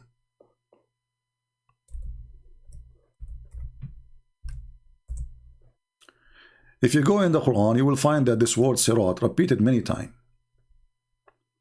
Almost 45 or 48 times, you know. Sirat, sirat, sirat, sirat, sirat, sirat, sirat.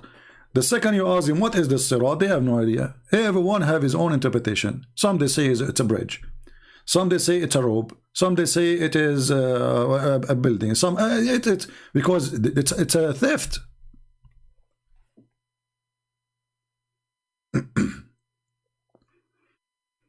Who's next? Who's next?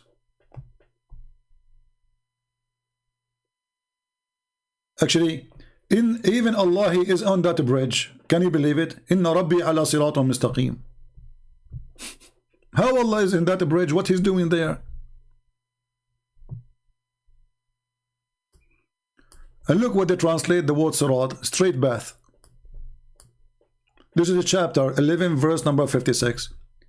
You go to the front chapter, the beginning of the Quran, chapter 1, verse number 6. Show us the straight way. Is it really straight way? It's not curvy?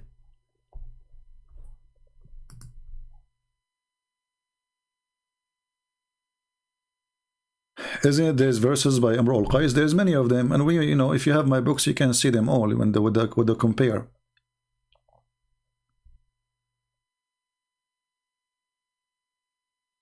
Do we have any Abdul? Mayday, Mayday.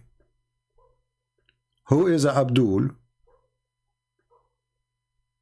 You know, when this Muslim guy, he was talking to me, we have 1500, and now we dropped to 1260. Look like people, they like to see fight, huh? Yeah, very peaceful people. They love fighting. You read for me, you read. Okay, I'm illiterate like you. Have you ever heard of a prophet? He is illiterate. The Muslims, they say the Bible speak about him. He was illiterate. The Bible speak about illiterate, false prophet. They say we are illiterate because they are lying. They are saying we don't understand. So they claim that they do not understand, so they don't practice.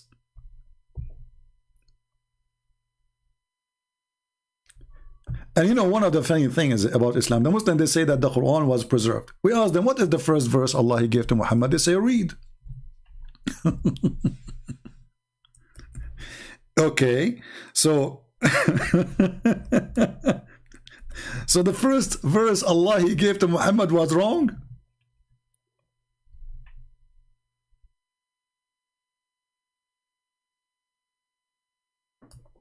He said to him, read. Why he said to him, read?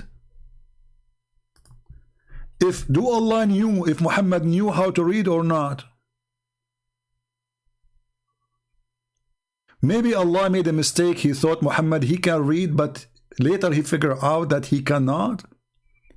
And secondly, the Muslim, they say if Allah wants something to happen, He say be is going to be, which means will happen.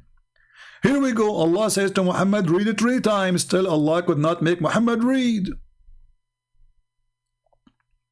And if the Quran is preserved, so how chapter 1 in the Quran became chapter 96?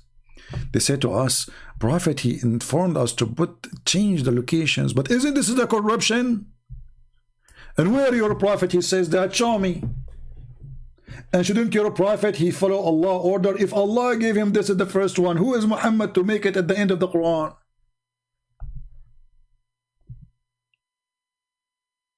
And when Allah, He came to Muhammad and says to him, read, do Allah knew that Muhammad knew how to read or not? If you do not know, what the point of saying to him, read?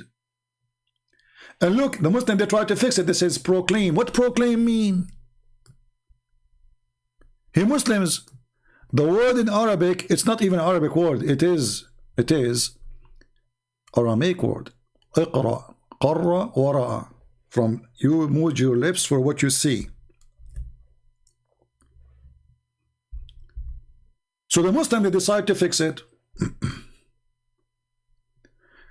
They come and they say they proclaim. How he proclaim? It is an order. Proclaim what? He did not say anything to him yet.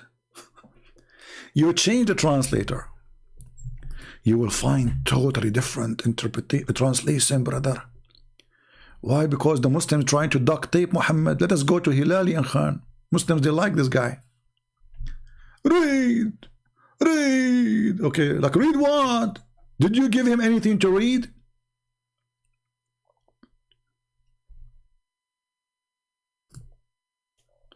There's a bunch of Abduls once, they decided to get me busted. So they made a video, I forgot the name, otherwise it's going to be fun to play it. Still, Christian friends, Allah, he said to him, read mean recite. Oh, okay. Mean recite. But recitation, it have to be something from the memory. This is the first word. He have nothing in his memory yet.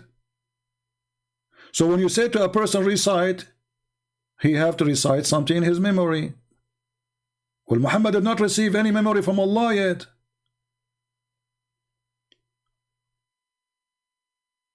What a crazy religion. And now Allah said to Muhammad, read. Did Muhammad, was he able to read? Let us see this guy.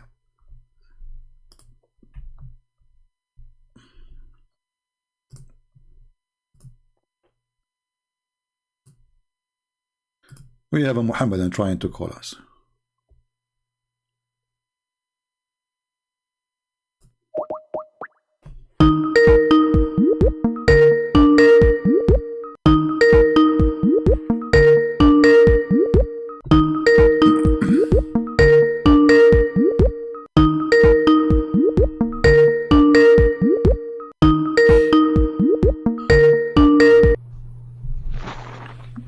Hello? Hello? Hello? Yes, I hear you. Go ahead. Are you a Muslim? I subscribe first to your Okay. Thank you for calling.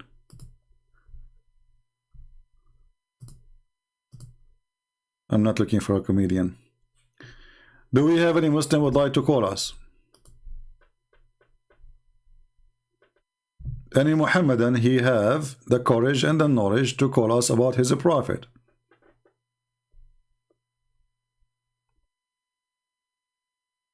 Anyone?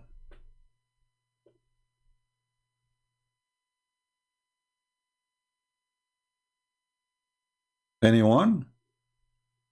Any two? Read. Read. And look, even from the beginning it is Djupet. I'll read and then name the one who created you from a piece of thick congealed blood. Have you ever heard of Djupet's statement? We are created from piece of dead blood? Is that how we are created? Is your God Allah a Hindu? He think we used to be beef?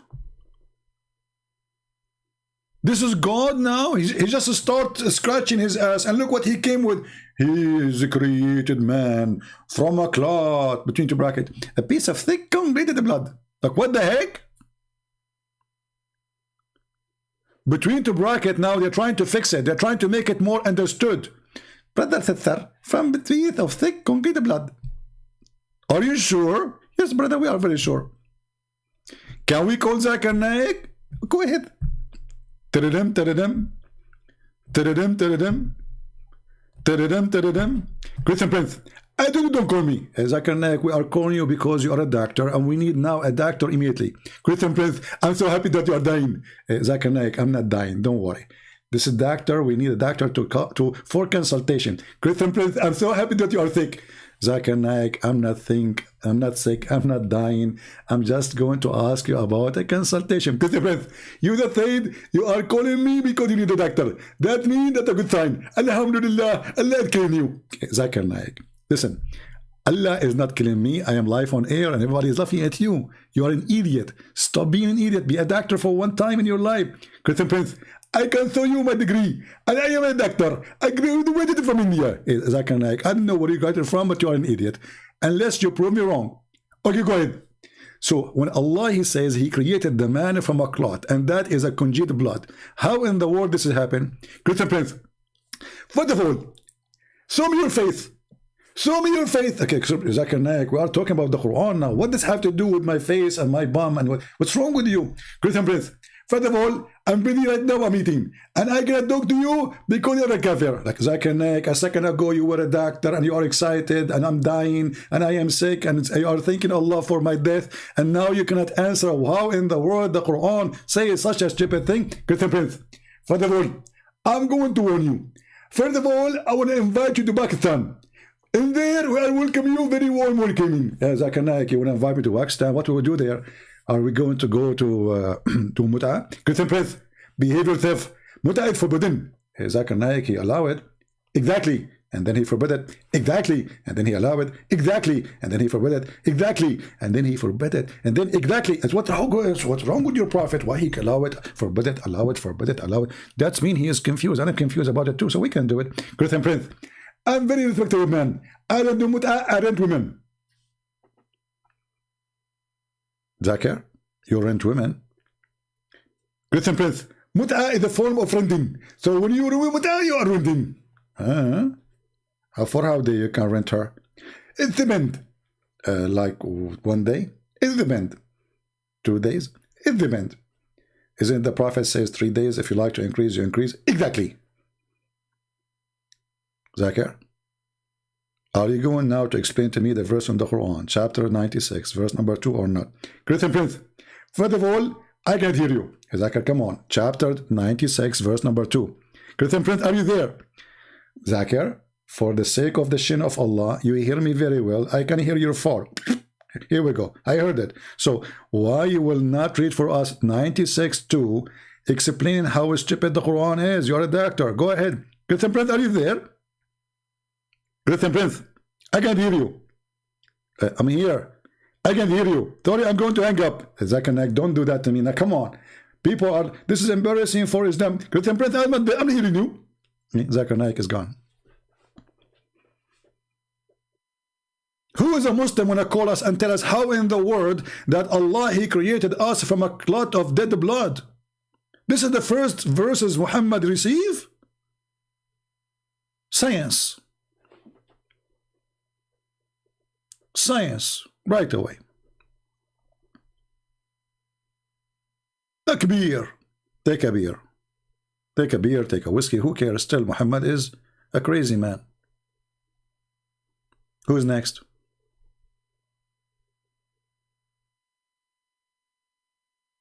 Stop, I'm dying. Here we go. They will accuse me of killing some people now because they are dying from laughing.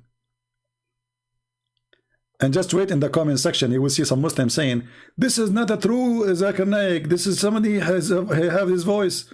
Can you believe it? They make videos to expose me. Suppose says, this is not Zakir Naik. Smart. Unbelievable. Super. I mean, this religion make you smart. The Muslim, they discover that this is not a true Zakir Naik.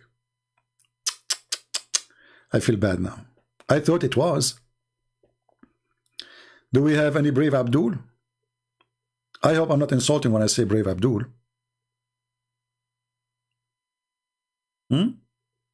What happened to Hamza, the one he said he wanna call me? Why taking him so long, Hamza? Any Muslim? Here we go. Somebody saying, I love how you make Zakir Naik. My friend, this is a true Zakir Naik. He's next to me. Zakir Naik. They are saying it's not you. Christian Prince, they are stupid. I'm telling you, just tell them.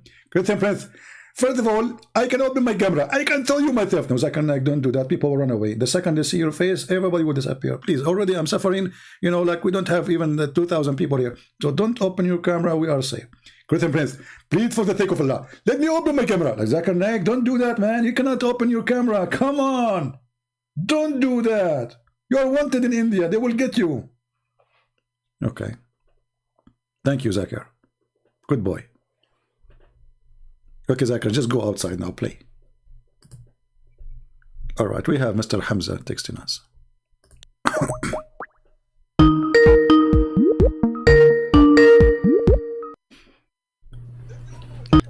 Hello? Hello? Mute YouTube, Hamza. Hello? Can you hear me? Yes, I hear you. Go ahead, my friend. What do you want to say to us? You're live on air.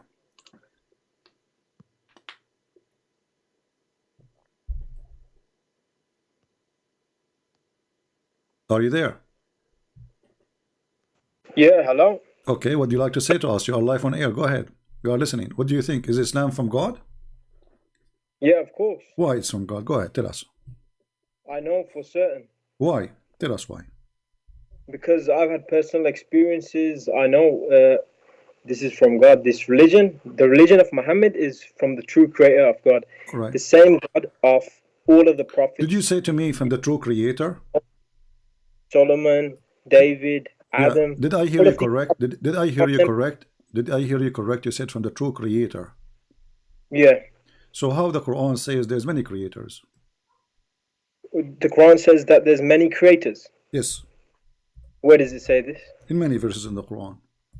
No, does the Quran say that there is the one God? Only one God. You see, you are the one who said to me the creator, so you are contradicting your God now. Chapter 23, verse number 14, it says Allah is the best of the creators. Best of the creators. Maybe, no. You're misunderstanding. That's not what it means. So Allah, he says he is the best of the creators, but there's no creators. So no, you're just playing with words. I'm not playing. I mean, this is the word how it is in the Quran. No, that's playing with words. Okay, my friend, is that what the Quran saying, or I'm making things up? It says in chapter 23, verse 14, Allah is the best of the creators. Yeah. Okay, if we look at it in that sense, creators meaning if there are any creators, are there any? If there's only one God? Okay, no? So let me understand now. So let us agree together. There's no other creators, right? Yeah. So when Allah, he says the best of the creators, this is a lie. No, it's not. Because how he say, if I am the only student in the classroom, and then I say to my mother, hey mother, oh, I got the number one grade, okay. I am the best of the student, but there's no other students. That's mean I'm lying. No. Okay, so what does it say? Allah subhanahu wa ta'ala is the best of the creators. Mm-hmm. So when it says best of the creators, it is addressing at the same time if there are any other creators. That's a powerful language of the Arabic in the Quran. If you're reading Allah is the best of the creators, then it's addressing if there are any other creators. So, but do you see here it says if? Are you adding words to the Quran now? He did not say if. He says Allah, so blessed be Allah, the best of the creators, which means he's confirming there's a creators and he is the best. No, this is like strong language. It's a strong language. How strong it is? Okay, exactly. Guys, it's a strong language. A strong language, it says he is the best of the creators. So if there's only one creator, he is using a wrong language. This is strong language in the wrong location, because if he is the only creator, then there is no other creator. So this is a phrase which is fraud. Okay, so let me say something. Because during history there were people who created like pyramids, huge schemes, and so these thought they were something of themselves, but they were nothing. So this, when he says of the creators, it's saying if and where. It's addressing the possibility of because your Quran, no, my friend, because your Quran put definition of those who they can be called the creators is the one at least can create a fly. Quran put the definition for it, so you can play with it.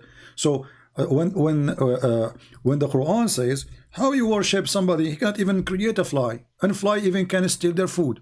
So so those who you worship and they cannot create a fly, they are not creators. The Quran said the definition is not up to you. So who we should follow? We should follow at least a person he can create a fly. That will make him a creator. So building a pyramid, that is not a creator. This is the build. I'm not creator of a house. That's funny, This is not really creator. Creation in the form of religion is you give life. Okay, first of all, the Quran, it's a very special book. The Arabic is very powerful. Do you speak Arabic? Do you speak Arabic? No, I don't speak it. So how you know it's very powerful if you do not because know Arabic? I was able to speak it. Now I'll tell you something. No. You should just say that the Quran is a powerful Arabic book. But how you know it's powerful if you do not know how to read Arabic? So I'll tell you. So when you say he was told to read in the name of his Lord, this was inscribed, this was blessing sent down that he immediately was able to read at once. This was a blessing sent down to him. Okay. Like a gift. Before this, he may not have been able to read at once. He could have been able. Where you got this from? Where you got this from that he was able to read? So you were making the comment earlier that he wasn't able to read. Yeah, he was not. And you were making fun, saying, "Look, he was not. He was not, my friend. Why are you making things up now?" So our belief is that when he was told to read in the name of his Lord, he was given that blessing. Okay. But this is not what your prophet said. Here we go. This is Sahih al-Bukhari saying that when the angel came to him and he squeezed him 3 times, and each time he says to him, read, Muhammad, he says, I cannot read. So you're making things up. Oh, he said he can't read because he wasn't able to read or write. He said that 3 times and still he cannot read. This was a miracle. What a miracle! If I say to somebody he cannot read, and still he cannot read, this is a miracle. And then he was in disbelief. He wasn't in belief at that time. Okay, can you show me where Muhammad? Can you show me where Muhammad in the story he learned how to read? Nowhere. It says that the man he keeps squeezing him, and Muhammad keeps saying to him, "I do not know how to read." So the story, I'm not completely familiar with the story. However, I know that when he was told to read, and you're saying from the story it was an angel, Jibreel alayhi salam. And this angel, because I myself, I wasn't able to read Arabic. Then through this angel, I was able to read Arabic. Okay, go ahead, read. As long as the angel, he made a miracle for you, read for us. Go ahead. Now this blessing is gone. No, go ahead. You said the angel, he made you read. You said miracle happened to you. Okay, read for us. And I'll tell you something else. No, tell me. Stop with this one. You just claim that the angel came to you and make you know how to learn Arabic, correct? Yeah. Okay, read for us the screen. Go ahead. So I'm explaining to you. No, read. Later explain to us. Read. Because the angel he made you, there's a miracle happened. We want to see it. The angel he came to you and he made you read Arabic. Read for us Arabic. Go ahead. So I'm just saying, listen. My friend, I'm listening. You see, I want you to read. Here we go. I just point at anything in front of me on the screen. I did not even change the page. Just read for us. As long as the angel, he came to you, and he make a miracle for you. My friend, are you lying or this is a true miracle? I believe it was a miracle to you. Okay, so if the angel, he came to you and he made you read, so why you don't want to read? Here we go, the Arabic in front of you. Because you're not letting me finish my sentence. Okay. This happened previously. Now that blessing is gone. I no longer have that blessing. Expired the blessing. So he made you learn how to read and then it's gone. Yeah, I had this blessing. And I'll tell you something else. It's not through the mouths that we read through our hearts. When he was told to read in the name of his Lord, this was a blessing that came on his heart. So I believe that the angel came and squeezed him 3 times. I believe that I've experienced this myself. You experienced. So are you saying to me that the angel came to you? Are you saying, my friend? Are you saying? Let me make it clear. Are you saying that the angel came to you and he squeezed you 3 times? No. So what he did to you? What he did to you when the angel came to you? I was able to read powerfully, and I believe when I was able to read powerfully, this was through the angel Jibreel alayhi salam. And I no longer have the angel Jibreel alayhi salam with me. So I'm no longer able to. Yeah, pizza time. As I did. So, I don't know why this is not happening to me. By the way, I woke up and I was watching Bruce Lee at night. I woke up in the morning. I want to say, like, make me some coffee, And so I said, but still I know it. I know how to do it, But you are the opposite. So the miracle did not stay with you. So let us go to something serious. It's a miracle you claim, but you cannot prove, which is funny. So Allah, he said to Muhammad, read. There is any proof that Allah, he taught Muhammad how to read after that? Sorry? Okay. The first, when Allah, he says to Muhammad, read, it was the first chapter Muhammad received, correct? I think so, yeah. All right. So why the Quran keeps saying that Muhammad is illiterate? So previously, before this, he was illiterate.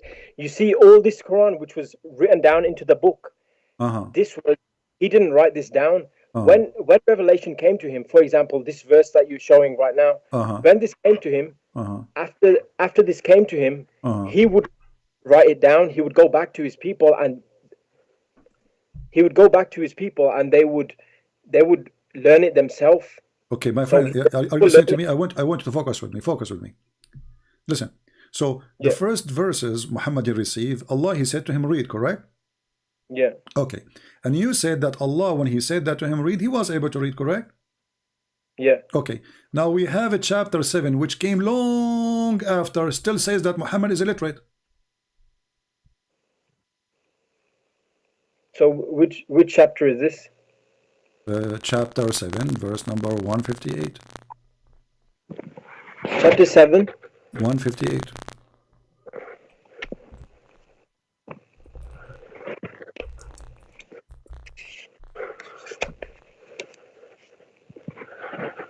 So it says, say, O Muhammad, O mankind, indeed I am the messenger of Allah to you all.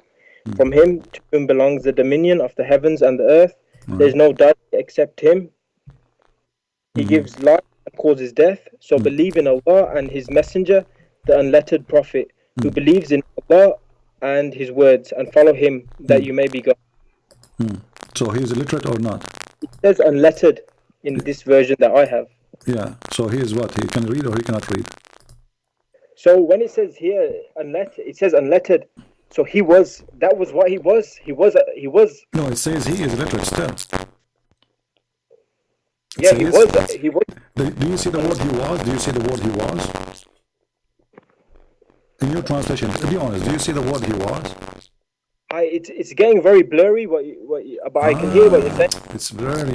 In your translation, does it say he was illiterate? No, it says the unlettered prophet. Okay, so he is illiterate still. Otherwise, it's going to say he was. So here it says he's the unlettered. Now, when people say unlettered, from my understanding, not unlettered, but he was known as unstudied or unable to read or write. After this event of the first revelation, he was able to read. I don't believe. Let me help you. Maybe what happened to you? Maybe what happened to you, my friend? What's your name? What's your name, my friend? Hamza. So Hamza, maybe what happened to Muhammad is the same what happened to you. The angel came to him, squeezed him. He was able to read, and then he blessed his mouth. What do you think? No, I don't believe so. So why the Quran saying he's illiterate? Doesn't say he was illiterate. He was an illiterate man. This is like, can you call me back, because it's getting blurry. The line is getting blurry. Yeah. Okay. We'll add some salt. Okay, no problem. I will call you back. Yeah, the line is getting blurry. Yeah. It's getting blurry. As of Fatayna movie. What blurry for what? We hear you fine. Let us call him back.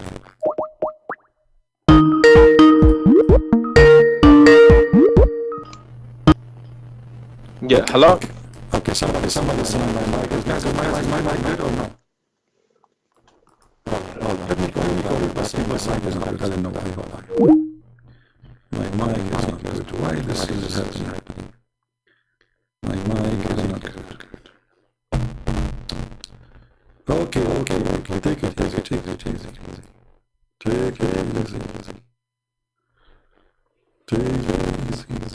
Djupet is squeezing my mic.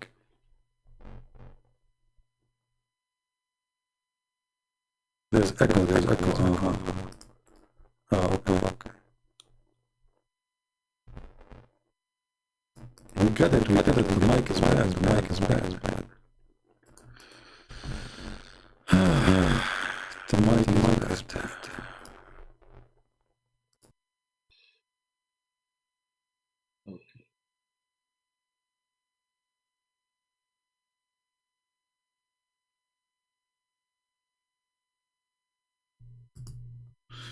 All right, is it better now? Is it better now? Mayday. Is it better now? That's my mic became a story. I will make Quran. It's called your mic. What's wrong with the echo? You know, Allah, He speak with echo. Don't you see me in my hijab video? It says, yeah, now let's call him. Okay, so now it's fine. Okay, I don't know why this is happening. Maybe I need to buy a new mic. I just bought this mic last year, I think.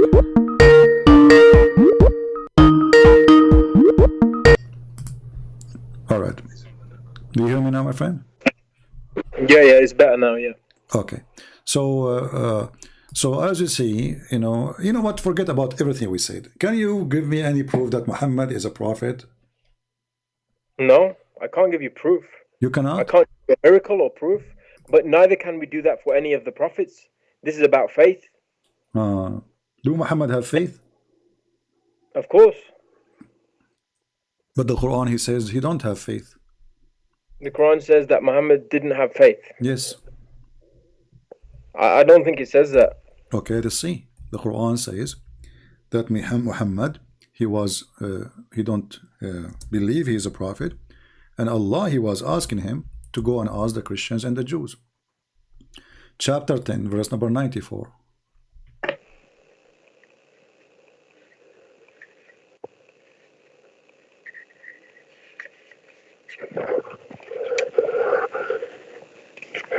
So it says they will make excuses to you when you have returned to them. No, here, sorry. Here, chapter 90, verse number 94. Which chapter? 94. Chapter 94. Yeah.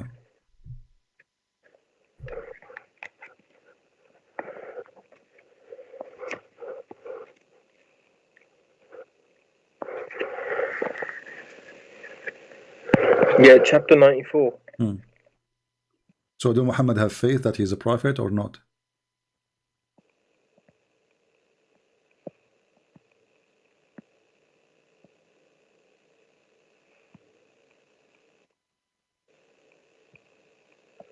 So chapter 94, why do you say that it means that he didn't have faith? Well, it says, if you have a doubt about what revealed to you, go and ask the Christian and the Jews. What kind of advice is advice for a person? He's a prophet already. Which line? Huh? Which line? It says in front of you, can't you read? Chapter 10, verse number 94. Oh, chapter 10, verse 94. Yes.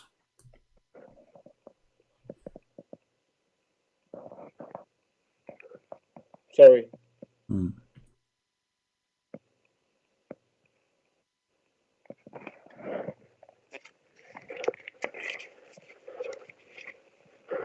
Chapter 10, verse 94. Yeah. So if you are in doubt, O Muhammad, peace be upon him, about that which we have revealed to you, ask those who have been reading the scripture before you. The truth has certainly come to you from your Lord, so never be among the doubters. So yeah, okay, so it says never be among the doubters, insinuating that he had doubted. Why he doubted? But you said to me, he have a strong faith now. He's doubted. You know why a person receiving revelation? Did Muhammad see an angel when he squeezed him first time? So, you know, it says he had a doubt and he was human. Okay. So we look at okay, but no problem. He was a human. I like that. You know, I'm glad he's a human, not something else. So, but that's not the question. Did Muhammad see an angel when he squeezed him first time? When he came to him and said to him, "Read"? I don't know that account.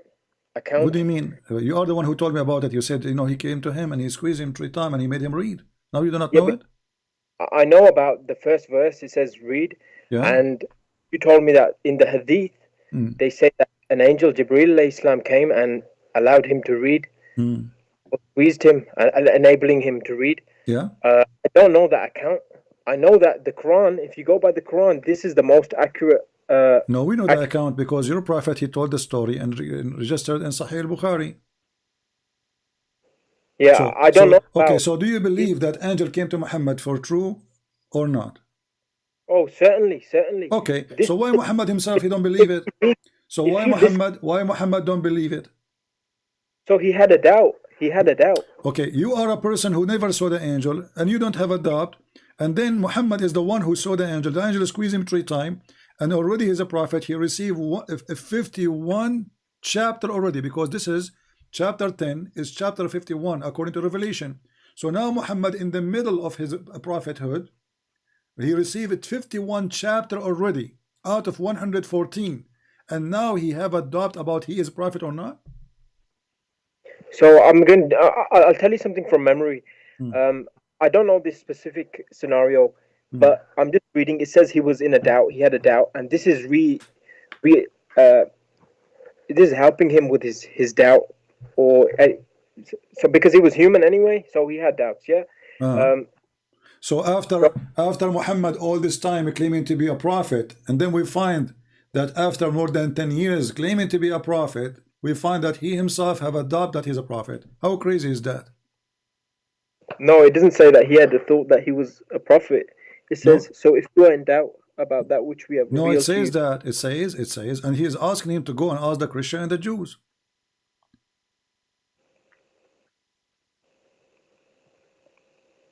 Those who have been reading the scripture before you. Yeah, the Christian and the Jews, the people of the book.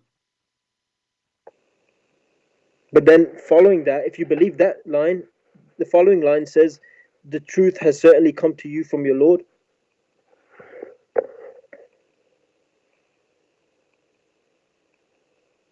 And? Because, so you're saying that he's told to, I don't understand the context of this, but I'll tell you a scenario that I remember.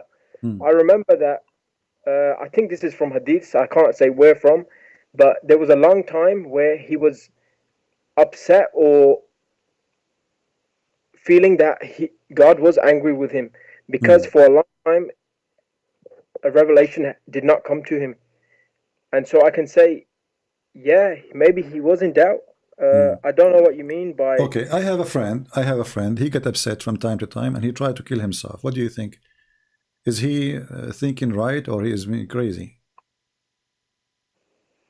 I don't know. It depends on what he's going through. He's going through a lot. His mother-in-law, she is, she come into his house and she eat his falafel. So is he right to kill himself? I don't know. You tell me. What do you think? Is it right? Is it a behavior of somebody is, he's mentally thinking right, or this is a crazy behavior to try to kill yourself? I can't say, because I don't know what the person's going through. It's difficult. We don't know what everyone's going through is. I know, but don't we know that there is something called mental illness? Yeah. Okay, so if somebody trying to kill himself, is he mentally ill? Maybe not. Maybe people are driven crazy by mental illness. But you just said driven crazy, so he is mentally ill. You're the one who said. You're answering me now, saying he's driven crazy, so he's crazy. I know. Listen, I know this because I've been driven crazy by mental illness, and I've wanted to kill myself. So that's my scenario. So I don't know what this man is going. Why you try to kill yourself? Why you try to kill yourself? I've had some mental illness. It doesn't mean that I'm crazy. Why you try to kill yourself? If you'd like to share.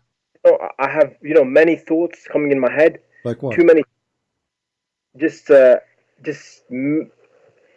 what happened with me like 6 months ago? I wake up in the morning, and every day I'm having many thoughts coming to me. So like bad thoughts. And God didn't help me, but I'm still grateful towards God, because my scenario could be far, far worse than this. I still have my hands, I have my feet, I have my eyes. I'm still in good health, and if the worst thing is, I could be in hell. I could be in a place of fire and torment. Maybe this mental illness happened to me because I've done something wrong, or it could be a punishment or a lesson. So do you think Allah was punishing Muhammad when he was mentally ill? No, maybe he was testing him. So Allah, he tests people by make them crazy? No, I don't know his scenario. What exactly happened? I don't know. Only God knows himself. What exactly happened there? Okay, you know what? I'm going to go with you to zero. I'm going to change this topic. I want you to help me. What is going to make me believe that Muhammad is a prophet? Go ahead. I want you to help me. I can't give you that. It's if God wants to guide you, then there's nothing that can stop anybody. Let us stop with here. Do Allah guide or misguide? He guides. He don't misguide? He allows to go astray whoever he wills. Okay, but do he guide or misguide? He guides. He don't misguide?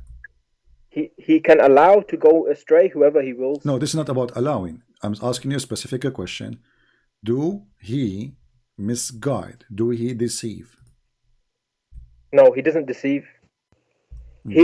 His promise is true. Okay. The Quran is true. All right. What everyone is going through. You're a prophet. You're a prophet. He tried to guide some people to Islam. Yeah. Right? And then Allah, he says to him, how are you going to guide the one who Allah misguide? What do you think about that? Exactly. Okay. Tell us, what do you think? So if because this was his heart, Muhammad, peace be upon him, he wanted to guide many people. I remember I reading somewhere similar to this. But focus with me. I don't care about Muhammad now. Allah saying to Muhammad, are you going to guide the one who Allah misguide?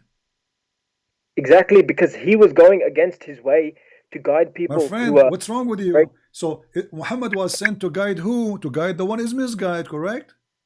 Yeah. Okay. So why he cannot guide the one who is misguided? When Muhammad he came as a prophet, how many Muslims was in Mecca? So there were some people who were not Muslims.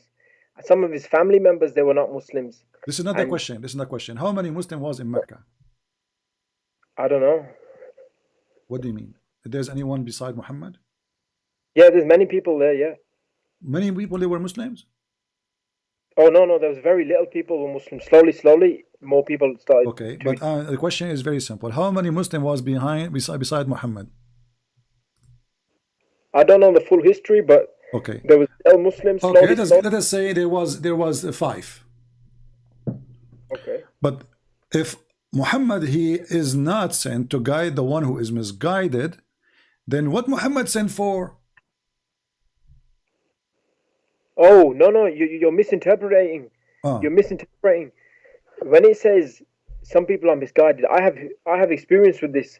I tried to guide people who were misguided, people who completely didn't want this message, who were completely against it. So I went out of my way to try to guide them, and this took me belief. So, and later on, I learned from this lesson that I can't guide everyone. I can't save everyone, even if it's my own family members. Because I used to try strongly, like... My friend, you are not listening. You are just in the limbo. Listen, it says, and the one who Allah deceived, nobody can guide him. So in the first reason to be deceived, it's Allah who deceived them. No, so, when it says deceive, it does not mean that. It does not mean. It's not up to you. It's not up to you. The verse is in front of us. Who's ever Allah he deceived, none can guide him. So who is the one who made you deceive first? Allah. So where does it say? Which verse? Chapter 7, verse 186.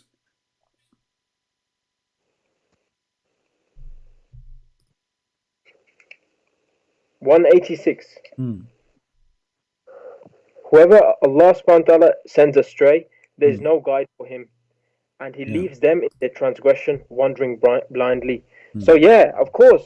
Some people, Allah subhanahu wa ta'ala, he does not allow to guide. So, some people. No. You see, don't force to hang up on you. Are you going to speak like adult to me? It says, "Who is ever Allah deceived?" Allah is the one who deceived them. They were not deceived.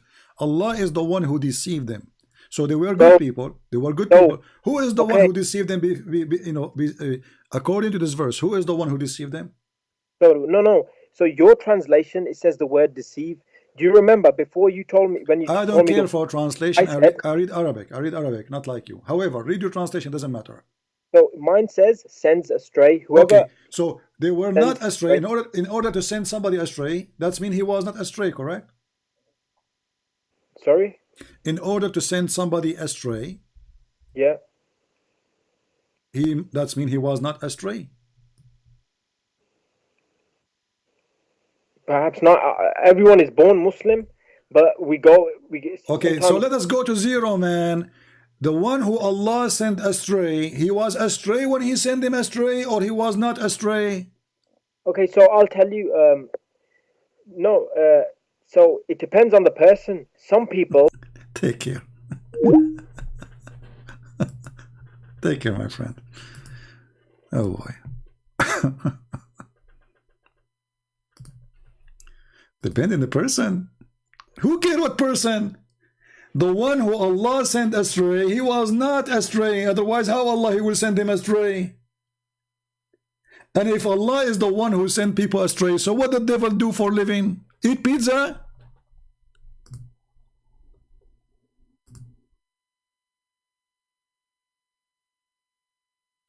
Where are those people coming to me from? I have no time for kids. I'm reading your stupid translation. In Arabic, it doesn't even say that. It says the one who Allah deceive. No one can guide him. Simple. So he was not deceived. Otherwise, if he was deceived, then Allah did not deceive him.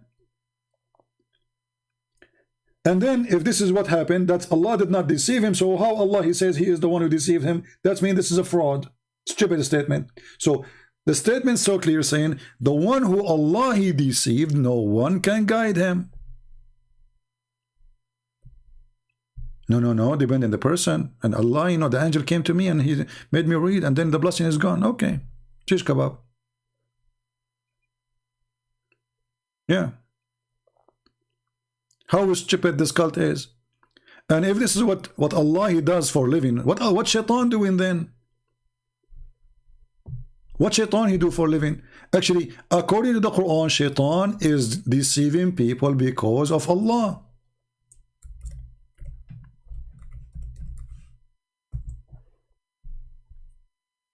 Read carefully. This is your Quran.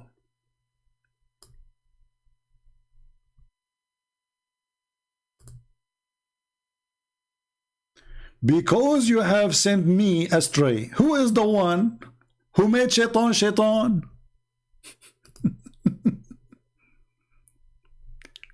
Who is the one who deceived shaitan? Do you see it, Muslims? Allah.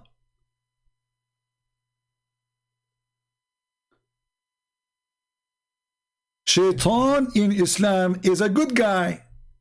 Allah, he deceived him.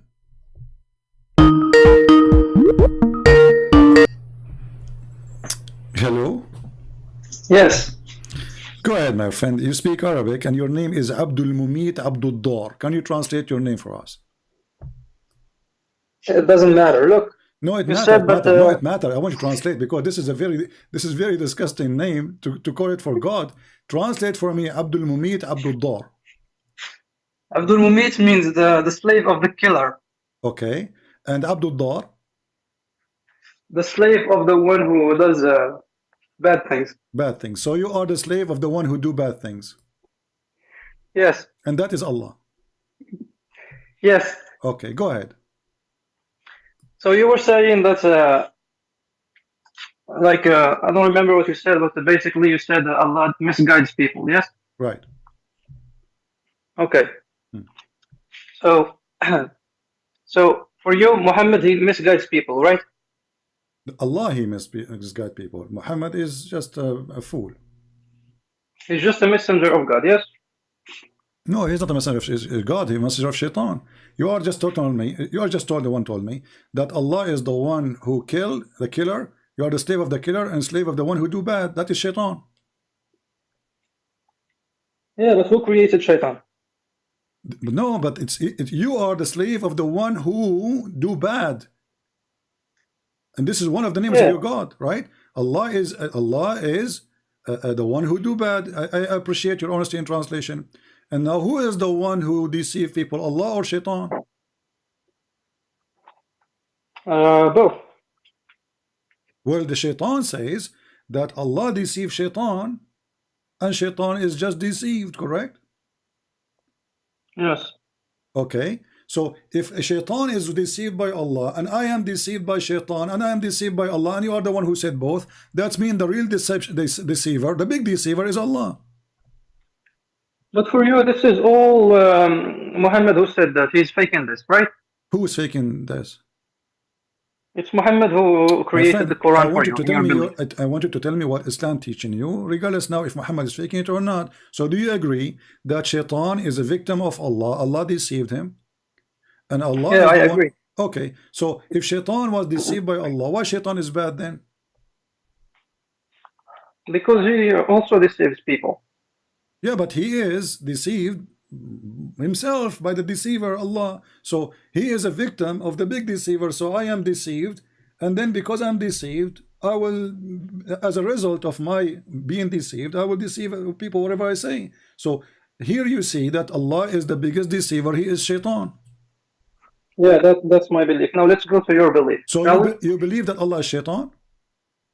I believe that Allah misguides people, yes. No, you believe Allah is shaitan? No, he's not shaitan, he created shaitan. No, this is what I said to you. Okay, let's go back to zero. So shaitan was deceived by Allah and you agreed. That means shaitan was a good guy, correct? He used to be a good guy, yes. Okay, who made him a bad guy? God.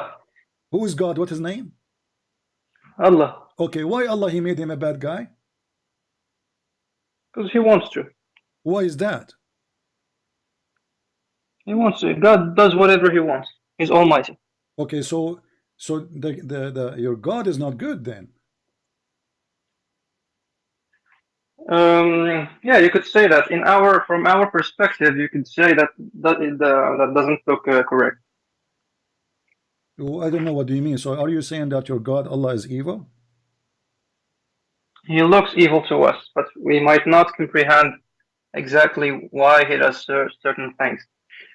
So do you comprehend shaitan is evil, or you don't comprehend shaitan is evil? I comprehend. Do you comprehend that Jesus created I'm asking Satan? you, hold on. So it's my turn to ask. It's my turn to ask. How come you comprehend shaitan is evil, but you cannot comprehend Allah? Because my brain is limited. We have limited brain capacity.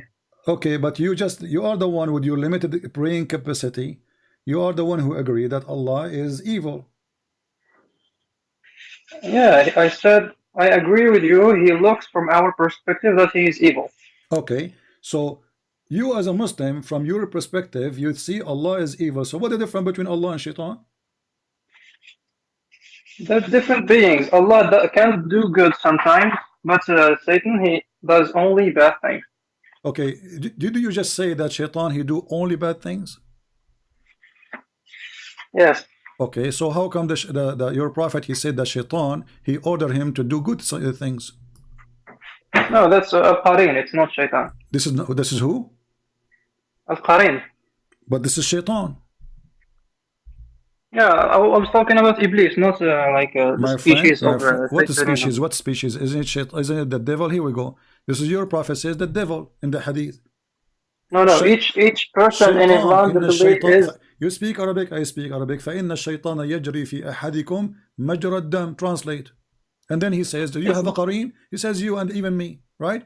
So the one who is the qarin. So the one is the qarin is the shaitan, correct? It's not Iblis. It's a shaitan, not the shaitan. Okay, not Iblis. Who is Iblis then? Iblis is like their master. He's the master Satan. Is he the master or the father? He's both, actually.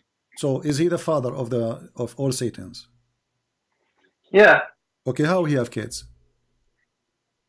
They say that he lays eggs. He has like a penis in his right thigh. Okay. And a vagina in his left, and he. All right. So Allah, he created one shaitan, and when he created him with penis in the right thigh and a vagina in the left thigh. If there is any proof of that? No. So why you Muslim believe in such a thing? It's the best they could do. I don't know if they heard it from the Prophet. I don't know. I don't even remember if it's a weak or strong hadith. This one. Okay. So if not is true, not as strong, then how shaitan he got his kids? Well, I told you it's one hypothesis that he lays eggs. Yeah, but okay, so this is an explanation. The Muslim trying to explain this Djupet Quran, because how in the word shaitan, how many shaitan Allah kicked out from heaven? One, he kicked Iblis. Iblis, only one. Okay, so now the Muslims, they ask how this has happened. You know, they ask as an example Ibn Abbas. He says, "Hada ursun lam ashhadhu." This is a wedding party I did not witness, because shaitan did not get married, and his only one is get out. So the Muslim, in order to cover the stupidity in the Quran or the story, they say the shaitan, Allah created for him a penis and the right leg and a vagina and the left leg. So according to you, shaitan is a male or female? Iblis, in the Quran, it's always a masculine. He's a guy. He's a guy. So how he's a guy, he have a vagina? What do you mean? Dude, you're trying to project the human being onto other beings. You cannot do that. My friend, I'm not saying anything. I'm just asking you a question about your belief. So how he is a male gender, as you said, the shaitan always called as a male. So how is a male gender? And then we find that you just said to me that Allah, he gave him a penis in the right thigh and a vagina in the left thigh. Oh, maybe he's a transgender. He is what? A transgender. Transgender, that's a good one. So shaitan, he do when he have a penis in the right thigh and a vagina in the right thigh, what he do? He lays eggs. No, how before he do that, what the penis for? It's to inseminate the vagina. Okay, is it true that the Arabic in the Arabic the story says yankahu hada bidak? Yes, it's okay. hadith. So It's strong okay. So yankahu hada bidak. What yankah mean? To F, right? Physically. Yeah, sexual intercourse. Yes. Okay. So the word nikah means sexual intercourse, right? Yes. Correct. So shaitan, he do nikah by his penis in the right thigh to his vagina in the left thigh, and then he lay eggs. Why eggs? You're asking very stupid questions, man. Why do you try to comprehend? Let us say I'm stupid and you are smart. So why shaitan he lay eggs? Why he don't give birth? I don't know. That's what God wants. He wanted. Okay. He wanted it like that. But let me make it simple for you. Isn't it your prophet? He says before you have intercourse, you have to make certain prayer. Otherwise, you will have shaitan will share with you your kids. You are jumping all over the place. Let me ask you one question. We are in the same place. When you're a prophet, he says you have to say a certain prayer before you do intercourse. Otherwise, shaitan will share with you your kids. And shaitan, which means your son will be the son of shaitan. Correct? I don't know this. You don't know the hadith about Allahumma jannibna shaytana wa jannib shaytana ma razaqna? We do prayers before so many things, not before intercourse. No, there is a specific hadith before the intercourse. You have to say it. Otherwise, shaitan will wrap himself around your penis and he will be the one doing your wife. Oh yeah, can you read that in Arabic, please? Okay. Let us see. We will put it for you. But why won't you let me ask you? You keep asking me and I never have the right to ask you back. My friend, you want to ask me about what? We're supposed to be the wrong ones. So you are sure from that. Okay, جنب الشيطان.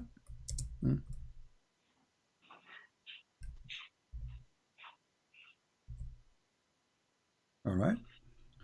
Here we go. This is the hadith. Let us see.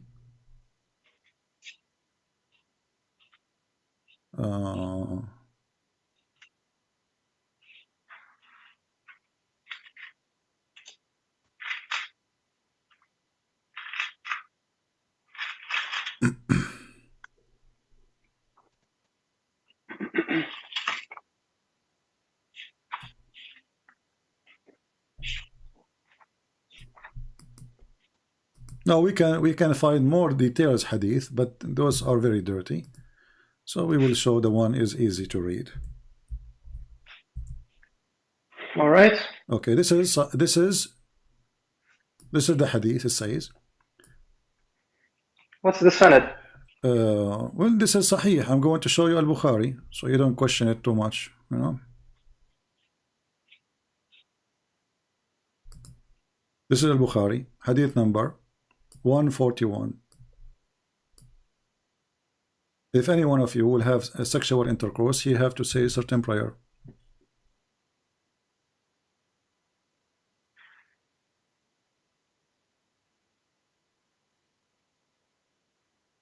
Shaitan will sleep with your wife, and different hadith says he will round himself around the man's private part, and he will be doing the wife. Protection. Huh? It's just a protection. Yeah, he will be like a condom. Because we say prayers before we leave, we say prayers before entering the bathroom, we say prayers before buying clothes, before anything. Okay, so shaitan, you have to say a prayer. Otherwise, shaitan, he is going to have sex with your wife. So how shaitan, he lay eggs, but then your wife, she will have baby if he slept with her. Why she is not laying eggs? Okay, you are asking very stupid questions. With So all my my friend, respect. so you are saying to me it's not stupid to believe that shaitan have a penis in the right leg and a vagina in the left leg, and I am the stupid because I'm asking the question. No, this one is known. It's a known hadith that he has a penis on his right thigh. But you're the one who mentioned it to me, right? Yes. Okay. So why you need why need to pray? Why we need to pray before shaitan, before his intercourse? Otherwise, shaitan, he will share with us our offspring. What will happen exactly? I don't know. It's figurative stuff. I don't know. But can it you help doesn't me? belong to this one. Okay, can you help me? I'm trying to understand, if you don't mind. What will happen, you think? Well, don't you, like in Christianity, believe in Satan and he can do bad things to you? Okay, my friend, I'm asking you, what will happen if you forget to have this prayer and you have intercourse with your wife? With my respect, your wife, we are not trying to insult. What will happen exactly? What do you think will happen? I don't know. It says here that shaitan will take control of him. Not only he will be the child of shaitan, shaitan will take control of him, which means that the child will be bad.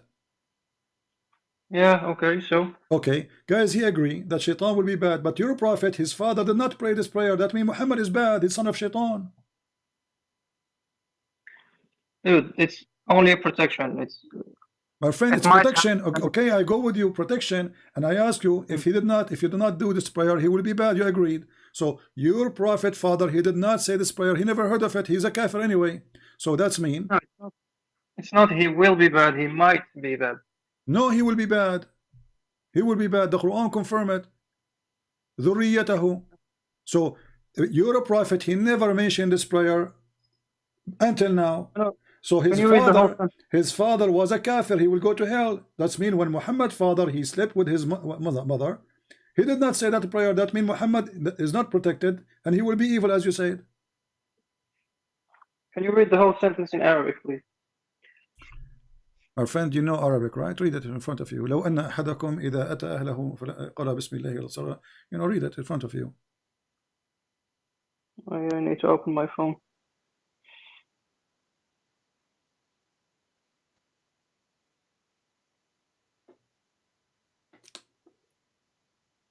It's not It's going to show. Maybe it take a little bit of time. أحدكم إذا أتى أهله لو أن. So لو it's like a supposition. It's not certain. No, it's like a conditional tense. Yeah, so conditional. If you don't do it, what will happen? Yeah, it might happen. It's not. It will happen. No, it will happen. No, it says if you say that, then that will not happen to you. If you say the prayer, لو أن أحدكم, read Arabic, you know Arabic. لو أن أحدكم إذ أتى أهله قال بسم الله. So the confirmation is if you say that prayer, then his son will not be hurt by shaitan. That's wonderful. But if you don't say it, that's mean he will share with you the offspring. And this is confirmed in the Quran. The Quran says that shaitan, he is going to have offspring from who? Read the interpretation. What's the verse? Chapter 18, verse number 50.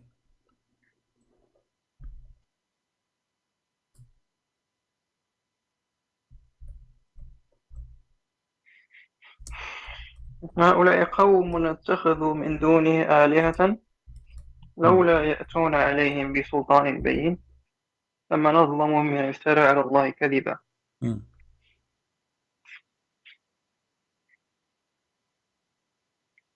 What does this have to do with anything? No, you tell me. It says here, you know, are you going to worship him and his children's? What children we are talking about here?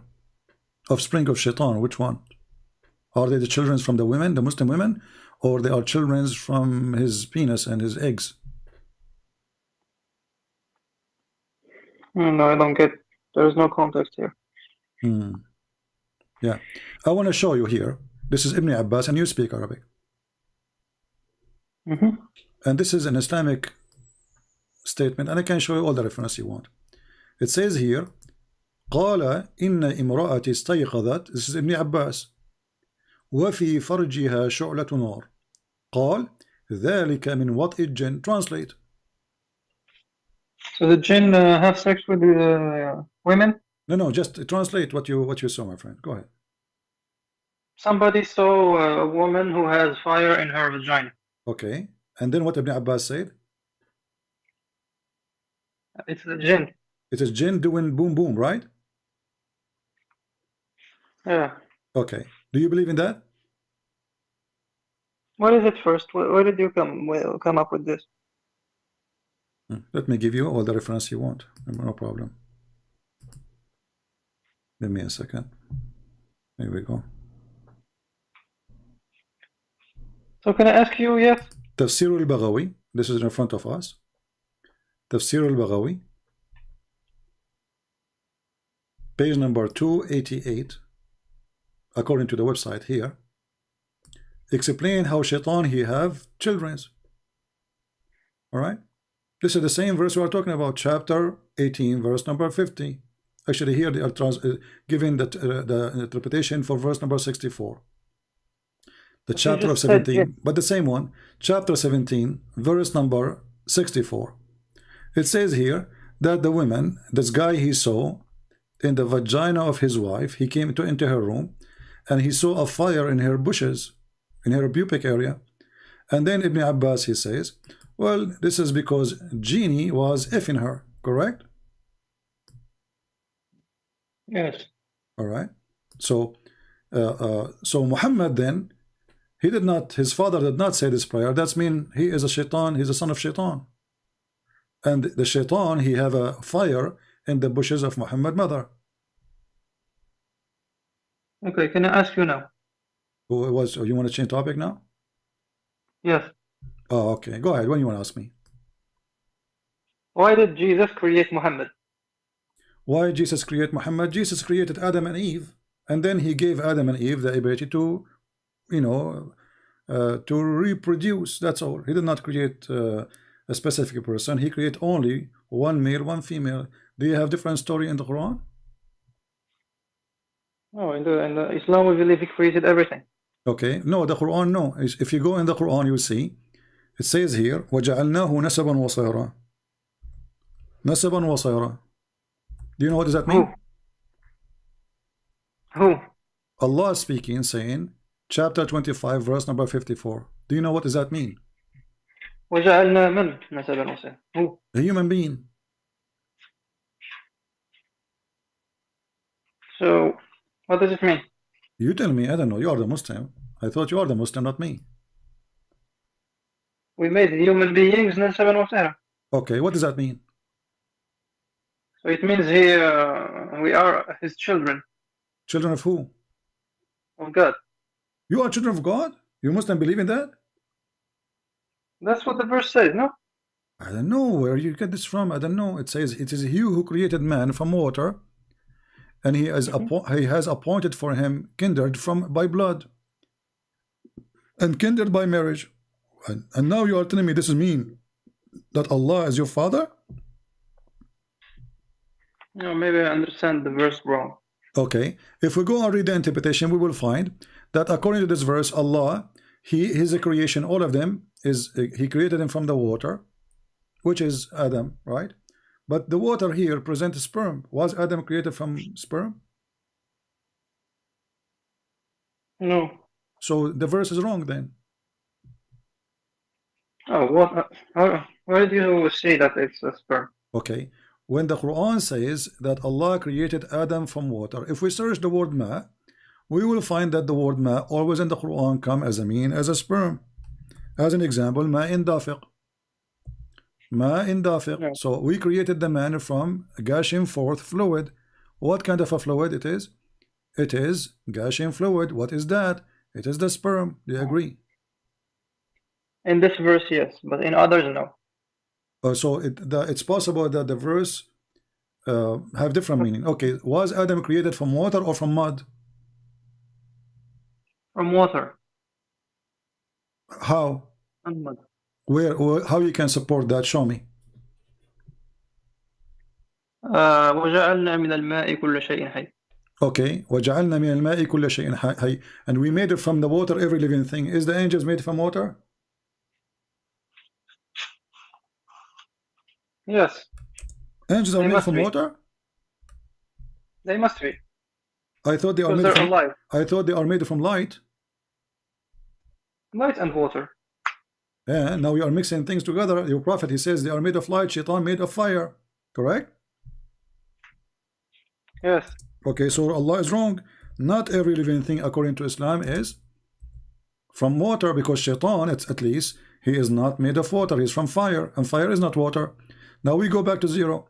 When you say to me that Allah, he made everything from water, and the Quran says Allah created Adam from water, but then we will find that Adam wasn't created from water. Adam was created from dust.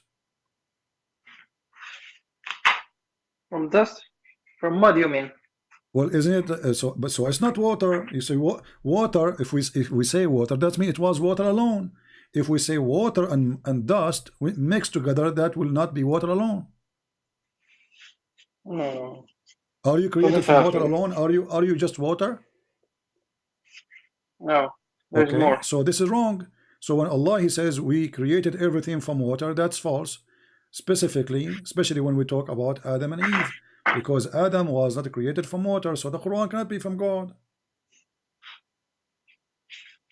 No, because mud has water in it. No problem. So if we have water in it, doesn't mean that this is created from water. That's wrong. That's false information. If I buy a product and then they say to me, it says in the box, it says contain water. So if I open it, I should not find anything except the water. Do you agree? I don't agree. You don't agree. So if Allah, he says it's made from water, then we open it, we find it many things, not only water. That means this is false information. No, it's not. It's incomplete information. Incomplete. I like that. Guys, did he say incomplete? Did Allah complete? Yes. Did he give us incomplete, or he completed the information? When it comes to creating from water, he gave us incomplete information. Oh, so when it's come to only the water, he gave us incomplete. Can you give me one thing Allah, he gave it was complete? I don't know off the top of my head. Okay. Did Allah, he says he completed your religion for you? Yeah. اليوم أتممت لكم دينكم. All right. Which day is that? What do you mean which day? Well, which day? Because it says today, I completed your religion for you. Friday? Friday. That's wonderful. Guys, Allah, he completed Islam Friday. That's wonderful. So why Allah, he, you know, when you Muslim, you say he completed Friday, that means he finished working and he takes Sabbath as holiday, right? No. So he was working until Friday, according to you. No, he's always working. He's always working? Yeah. Oh, okay. Yeah. So when he said he completed my religion for you, what he is doing after that, after he completed? He's managing the whole universe, man. Okay, that's a good thing. He is managing. So now Allah, he says, I completed, but this is in the beginning of the Quran. No, because the order of the surah is not. So you are saying this is Quran that we have today is screwed up. This should be at the end of the Quran, correct? Yeah, it's shuffled.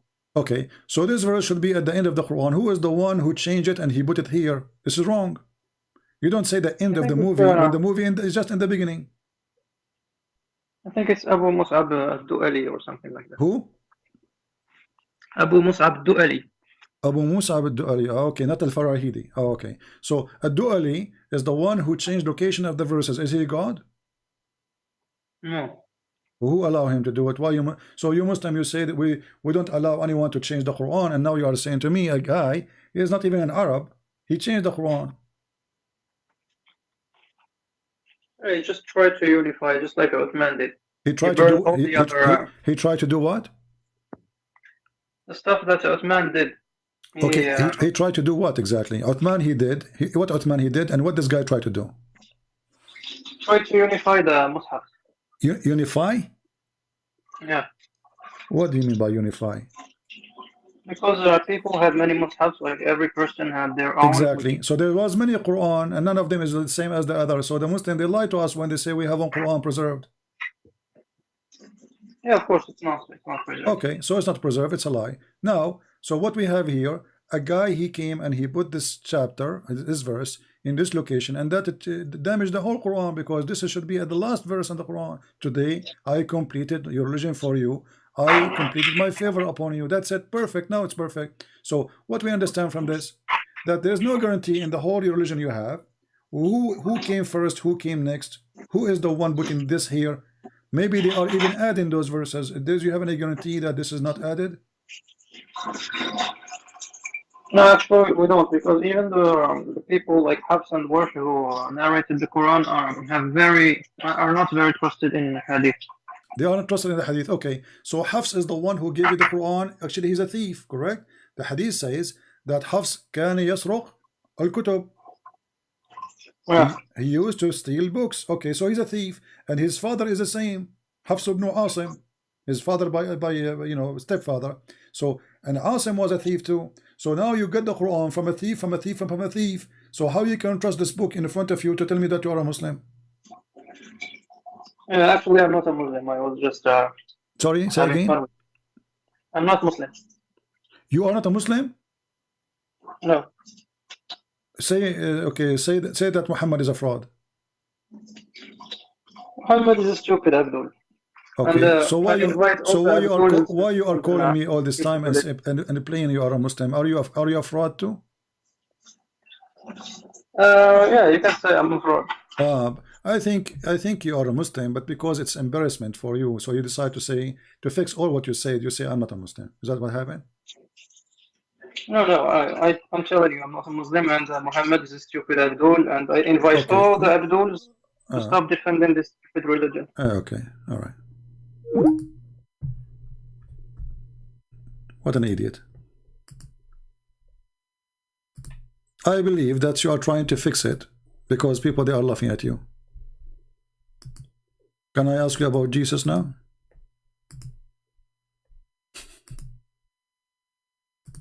Very embarrassing. So now what we will do, we will say that I'm not a Muslim, because now this will be all over the internet.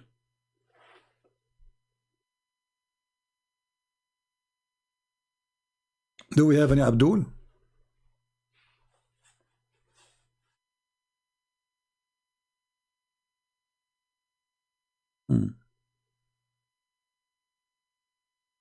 Anyone? If you are a fake Muslim, you don't defend Islam, obviously, but because you found yourself, you see what people are saying in the chat, what you said is horrible. So now you try to fix it. It's like Muhammad, when he was claiming to be a Muslim, when he saw people, they are laughing at him, he says he started worshipping Allah and Al-Uzza. Suddenly he is a Muslim.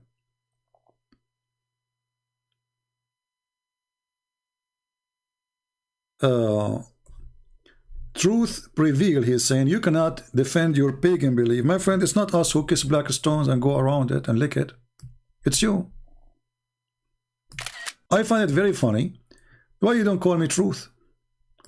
Let us see who is the pagan. Who accept the challenge?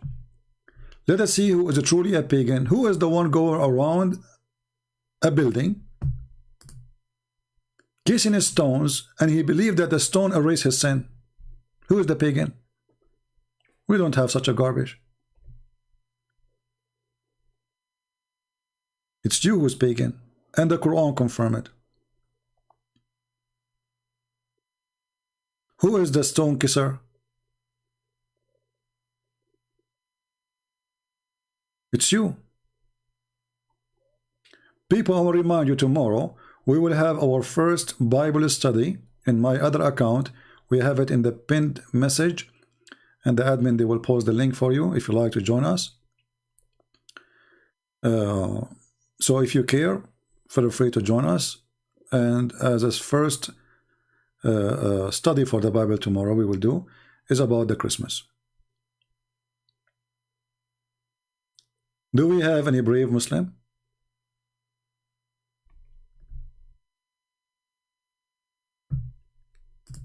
Do we have any brave, smart Muslim?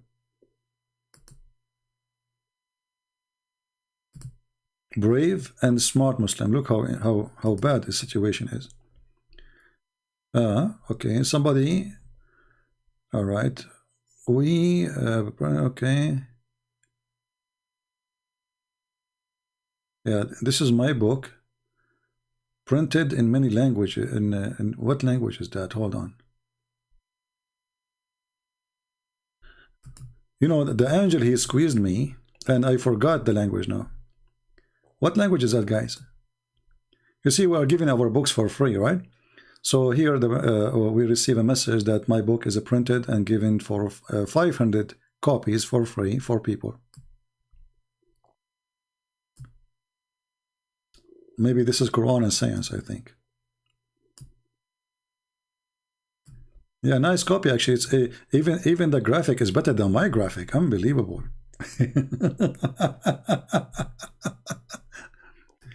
You know, I'm so happy that my books is going around the world, and this is the blessing of not to be greedy and going after money. Because if we insist that we will not give it for free, then it's not going to be the same. Now we have tens of millions, if not hundreds of millions, reading those books for free. So I'm really grateful for the Lord that He did not make me a greedy person who goes after money. I hope soon our Chinese books will be printed too, given to Chinese as hand, not only as a file. So let the whole world see how stupid this religion is. The pagan who accuse us to be pagan, it is Islam. There's no pagan in the world as Islam. Islam is religion. They put their head inside a stone which is always worshipped as a vagina. And they claim that we are pagan, not them. Actually, we saw Zakir Naik saying literally that Islam and Hinduism is the same. Islam and Hinduism is the same.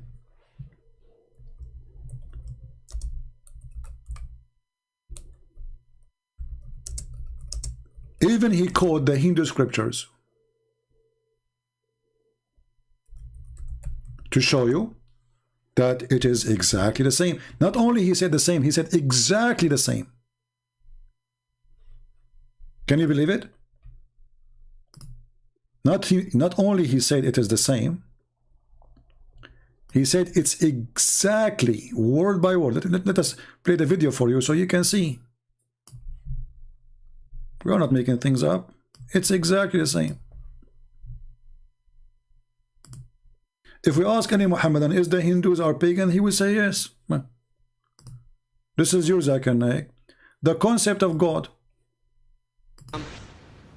The best reply that any Muslim can give you regarding the concept of God in Islam is quote to you Surah Ikhlas, chapter number 112, verse number 1 to 4, which says, Qul huwallahu ahad. Say, He is Allah, one and only.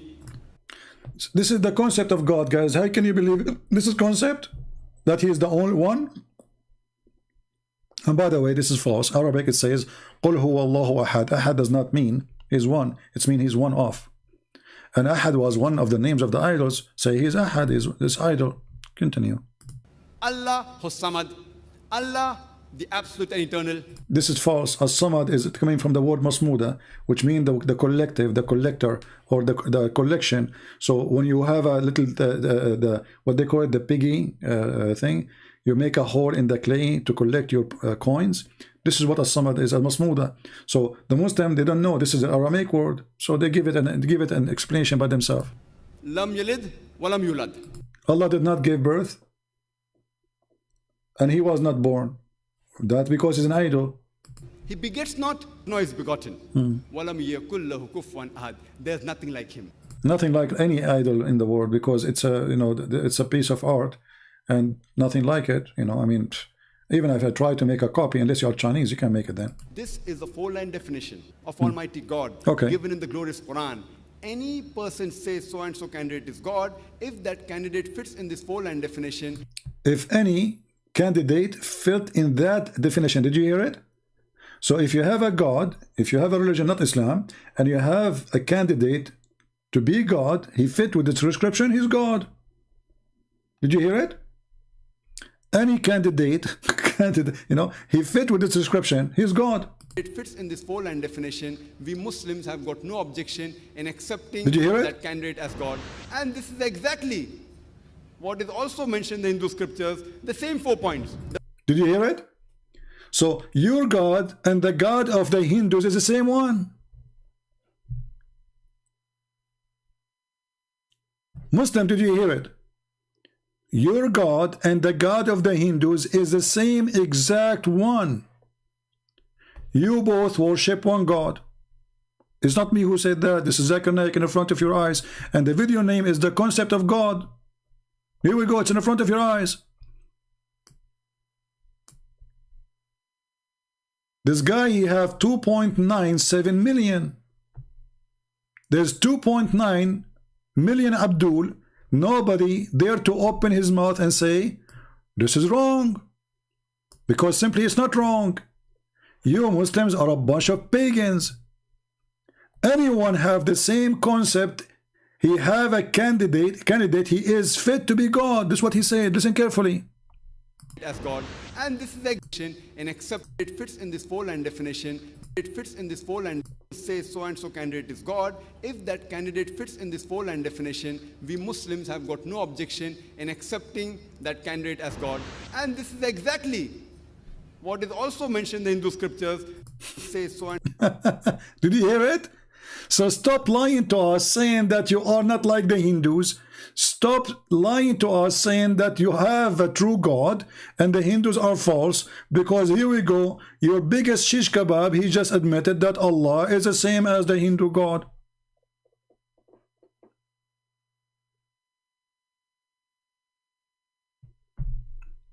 A Muhammadan saying Jesus was a Muslim, why? He was a child molester like your prophet?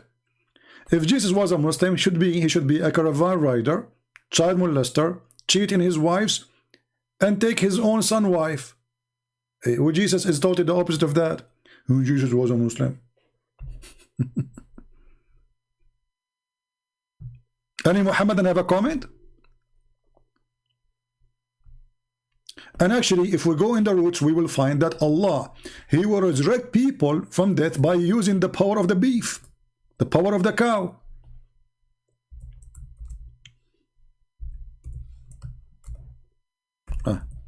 We need to change to Arabic. Hold on. My keyboard keeps switching.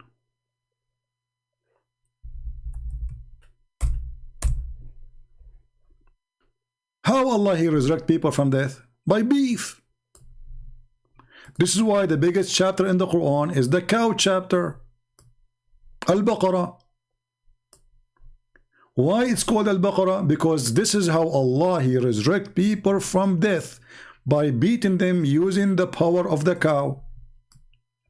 If the Muslim, they will say, no, this is the power of Allah. So if Allah have a power, why He need to use beef?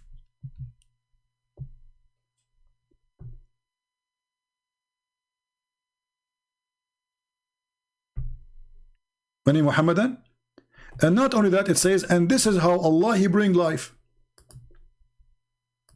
Thus Allah brings the dead to life. How? By beating them by beef. What is the connection between resurrecting people from death and beef?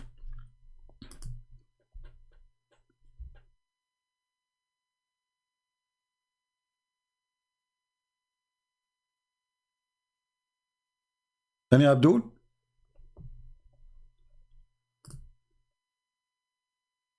Can your God resurrect people without using the beef of the Hindus? The cow of the Hindus? What is the connection?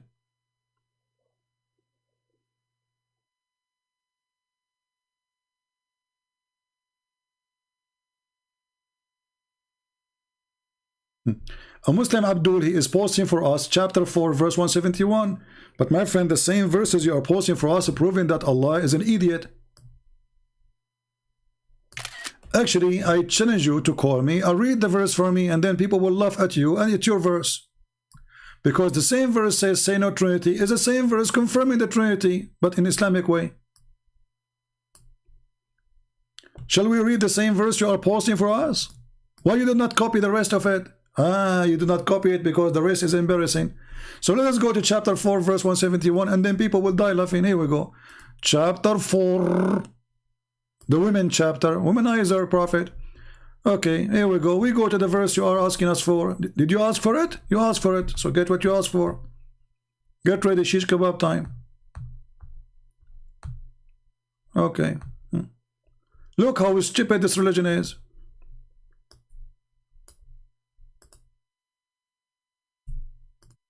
Literally, the most stupid religion is. The same verses confirming that there's no Trinity is the same verses confirming that there's a 3 and 1, and that is Jesus. Read carefully the stupid Muhammad. O people of the book, commit no excuse in your religion, nor say it of Allah aught but the truth. Christ Jesus, son of Mary, was, between two brackets, no more, this is false, that's not the Quran, a messenger of Allah. So let us take a line, take a note. So Jesus was a messenger. Okay, wonderful. Which means he was a man. Great. Christians agree. Jesus, he have a flesh of a man. Wonderful. So is Jesus, the man messenger. Okay. He is his word. He is the word of God. This is exactly what John chapter 1 verse number 1 says. And verse number 14 says that he became a flesh. So now Muhammad is copying John chapter 1 verse number 1 and verse number 14. And then he continues saying, and he bestowed on Mary, which means he sent down. So Jesus is coming from above. And Jesus what said? He said, I am from above, you are from below. Is God. And then it continue. And the spirit proceeding from him. From who? From God. So Jesus is the 3. Is the flesh, is the word, is the spirit of God. And the stupid Muhammad says, don't say 3, they are 1. Have you ever heard of his stupidity? And not only that, he is not only spirit, he is spirit proceeding, ing, which means the spirit which is in Christ is always proceeding from God. Do you see it? It's not created. It's proceeding. This is your Quran. The same stupid book says, don't say Trinity. Just confirm another form of Trinity. By the way, we don't believe in such a Trinity, but this is what your Quran is saying. It can be.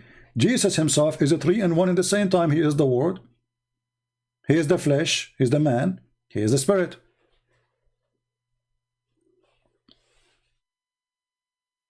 The problem is your God is a fool and your prophet is more foolish. So when you Muslim, you copy paste, we laugh at what you copy paste. And this is why none of you dare to call me. I stay here for 6 hours, 7 hours, 8 hours, and then where is those who claim that they can bust me? Who are they? Where are they?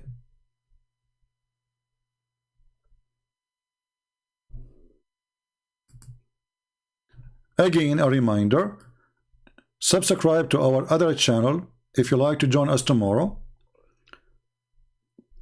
Tomorrow is the last day before Christmas. Actually, it's going to be almost Christmas for those who live in Asia. So if you like to join us, we have the link in the first message you see when you enter the chat. Join us there, please, if you care for a topic. And remember that channel is there is not really for a debate. It is to study the Bible. So we will keep the language so clean. We cannot mention anything about Islam because Islam is very dirty. We cannot mention the name of the Lord next to the name of the filthy and the faith of Muhammad. All right. So I want to say thank you all for being here. May the Lord bless you. And I will see you tomorrow in my other channel if you care to join us. Until then, I say Merry Christmas and may the Lord bless your life. We pray for the Muslims. We don't hate them. And we will never hate anyone just because he's a fool. We are here to save them from the foolishness of Muhammad, from the deception of the devil Muhammad. So love the Muslims, don't hate them, but fight Satan, a real fight. Never compromise.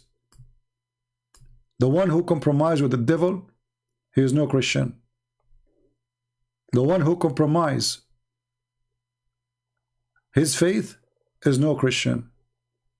Muhammad is not Abrahamic. Even the Muhammadan, they say that, and we got them busted, and you know it. Thank you very much for being here. May the Lord bless you, and see you tomorrow in my other channel, Arab for Christ, studying the Bible together. Take care. Merry Christmas.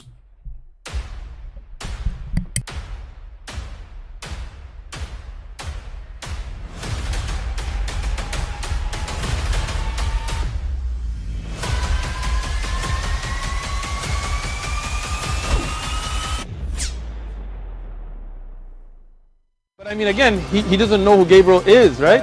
Because he didn't come from an Abrahamic faith. The people of Mecca were pagan. Quran is mentioned. If this book was from other than God, they would have found in it many contradictions. If a book is without contradictions, that has no bearing on whether it comes from God or not. I've had phone books that are inerrant, but I certainly don't think God gave them. That we believe without understanding. The brother asked a very important question, that most of the scholars say that listening to music, watching movies, and most of the television programs, they're haram. So how can we have fun? Let me tell you, brother, at the outset that having fun is permitted in Islam as long as the fun is halal fun.